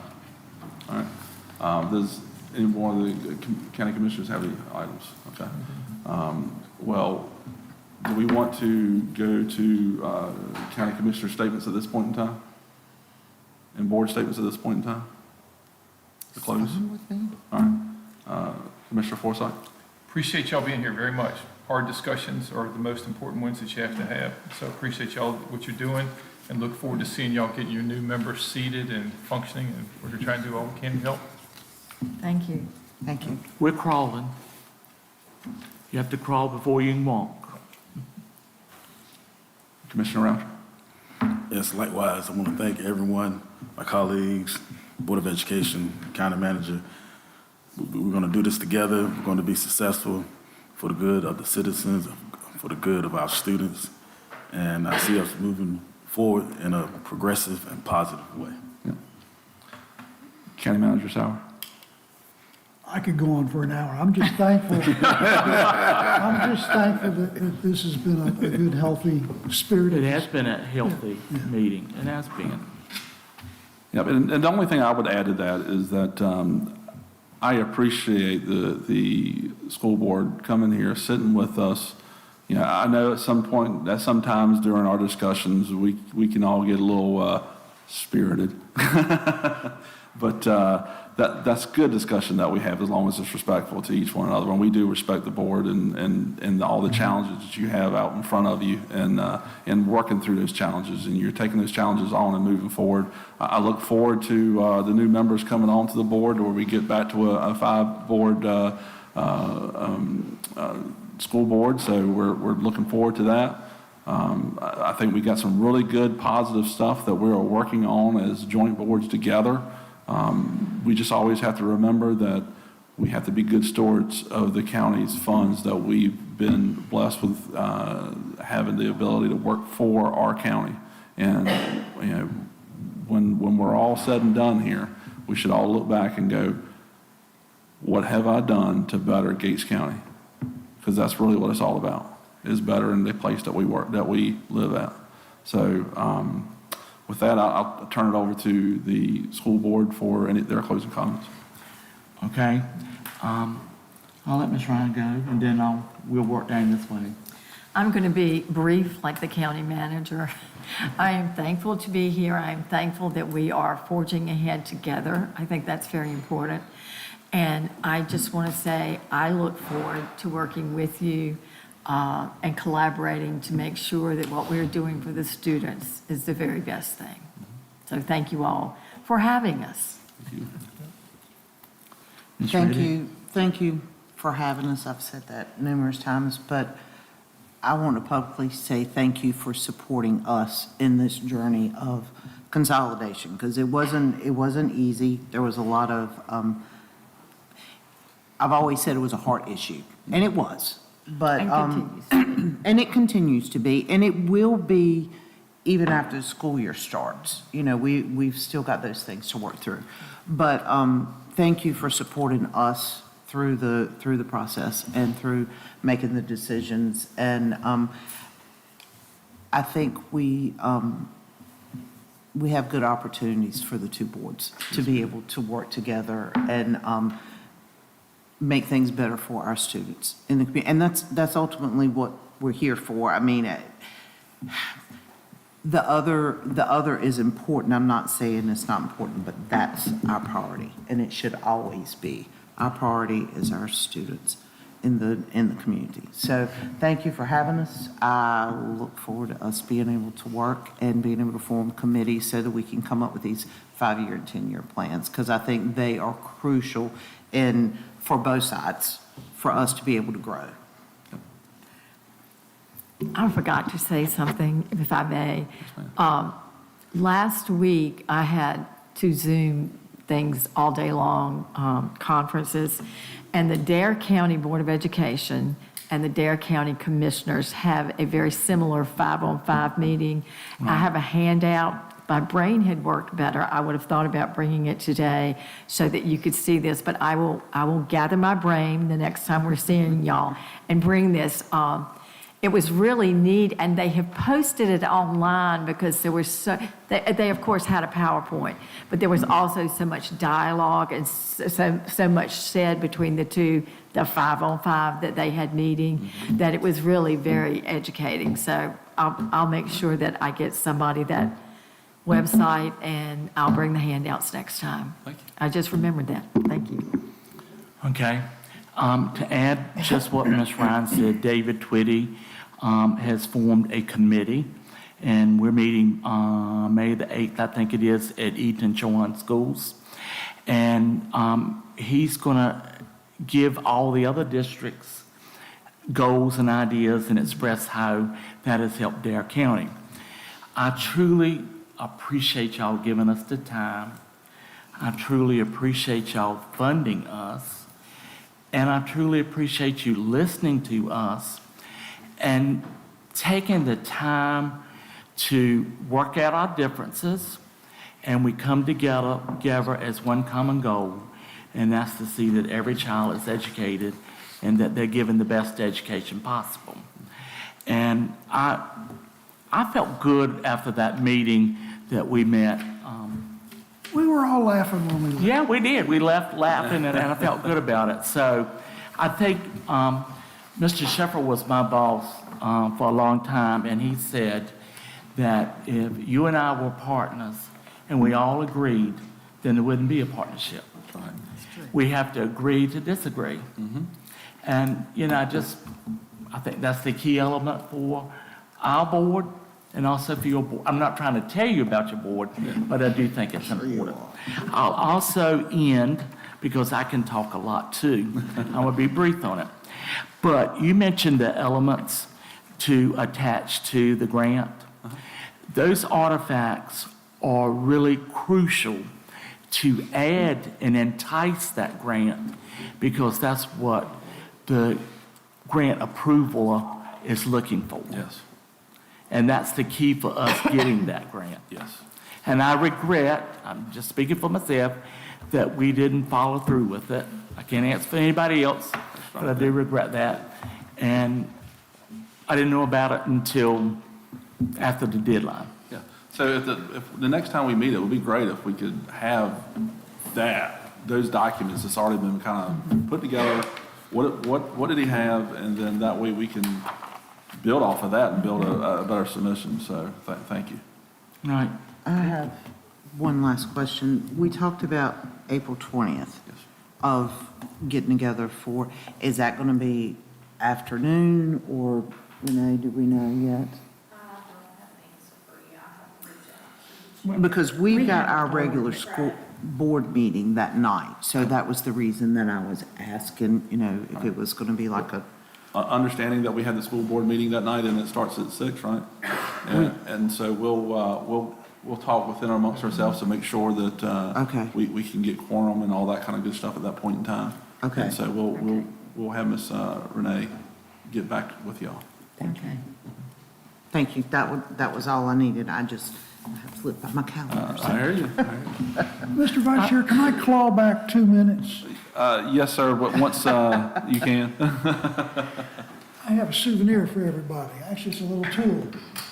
We've got a strategic plan project going on that Ms. Draper and Ms. Cherry are working on. But we also have a long-standing, since 2018, land use plan, which was part of the county's comprehensive plan. So this will give you a foundation to think about, well, what have we talked about for future industrial development? What about future residential development? This is what we have had developed now almost 10 years ago by elected leaders and appointed folks of the planning board and county commissioners. And this is required by statute. We have to have a land use plan, and this one's comprehensive because it also covers our CAMA requirements. But there have been a couple of times I've been sitting in meetings and somebody will say, well, we don't have a plan in Gates County. Well, we do have a plan. We probably don't talk about it enough. And I think the most exciting development has been this dialogue for a strategic plan to identify what are those critical priorities. Is it the economic development and the new capital investment? Is it the continued consolidation on schools, or something we haven't even dreamed up? But please keep this in your car. If you spill your Pepsi on it, it won't hurt it. We made sure it was waterproof. But if you have any questions at all about this plan, Lisa Cherry is your resource, and she has recently relocated her offices to the old, shouldn't say old, Rosenwald School. the carefully renovated and protected Rosenwald School building. So that's where you can find Lisa Cherry. And I have a question, Mr. Sauer. You have 2 areas that you've identified as industrial. The rationale behind that is because it's so close to 4-lane exposure? number one is the That's the the number 4 lane. one, okay. And as we develop projects like the sewer line to Buckland, we're just a few miles Right. to push a sewer line Right. up there toward that site. And Mr. Chairman, may I add one more thing? We as board members should reach out to our legislators, not only for funding, but you need to reach out to them on revamping their testing method and how they test children, because there are so many different categories. And those categories have caused us to be weaker and not performant and not be proficient and not have growth. So we need to that needs to be revitalized. All right, that's a great point, and I think that as Ms. Draper is working on putting together a schedule for our county advocacy days and trying to set times and appointments for us, and if we can get one of y'all to go with us, we can bring y'all along, we can talk about the needs as far as the buildings, but we can also talk about the needs as far as this testing and what that looks like. So that would be a Right. great opportunity for us to talk about that together. Also, I want to thank County Manager. Land usage is a big issue at the General Assembly. I've been talking to some of the General Assembly members, and the ability for the local government to assign, categorize land uses is something that's big. So I appreciate this reference, and thank you, County Manager. Is been this a all great copy? discussion. Yes, sir, that's a Okay, take-home. okay. Yes. Thank you very much. Can I add that that's also on our website? Okay. This is on the website? Okay. Which is another reason, if y'all see the gray areas, Yes. it's categorized as industrial. Mhm. So that's another reason why this board had to vote to put a moratorium on data centers or anything like that, because of the fact that we already had land use that's been for many, many, many years designated as industrial, and they could have just went in there and started building something if they bought land. So we wanted to make sure that we have the appropriate zoning in place if something like that was to ever come up. From a personal standpoint, Yes. As a taxpayer, it shows to me that you are being proactive about the situation, because I know that the Lang Farm, which is close to Central Middle School, was identified as industrial at one time. So, but it just, I'm impressed. on my personal note, I'm really glad to see as much tan as there is up here. I know some people don't have the same heart I do Yes. for that, but, that That is, is what makes Gates County. that, Gates thank you. County. Yeah. That is How what, did that's you what identify makes us that. How did you identify what was the rural and agriculture residential? Miss Lisa, I'm phoning a friend. No offense, but are we outside the domain? Can we have this question another time? I think we've completed the work of this joint meeting. Okay. All right, yes, very, very, very good point. Motion to adjourn. Yeah, You only wanted 2 minutes. that's right. So we have a motion to adjourn on the table. Can we get a second? Second. All right, we have a second. Let's, for a vote. All right, motion. Okay, board members, what's the pleasure of the board? Do I have a motion to adjourn? I make a motion, we adjourn. I have a motion, do I have a second? Second. All those in favor signify by saying aye. Aye. Thank y'all all again. If y'all didn't approve it, y'all were gonna be sitting here by yourselves. You really. You would have stayed. Well, they can just roll on. You would have stayed. Table me for them to go somewhere else. Thank you for coming.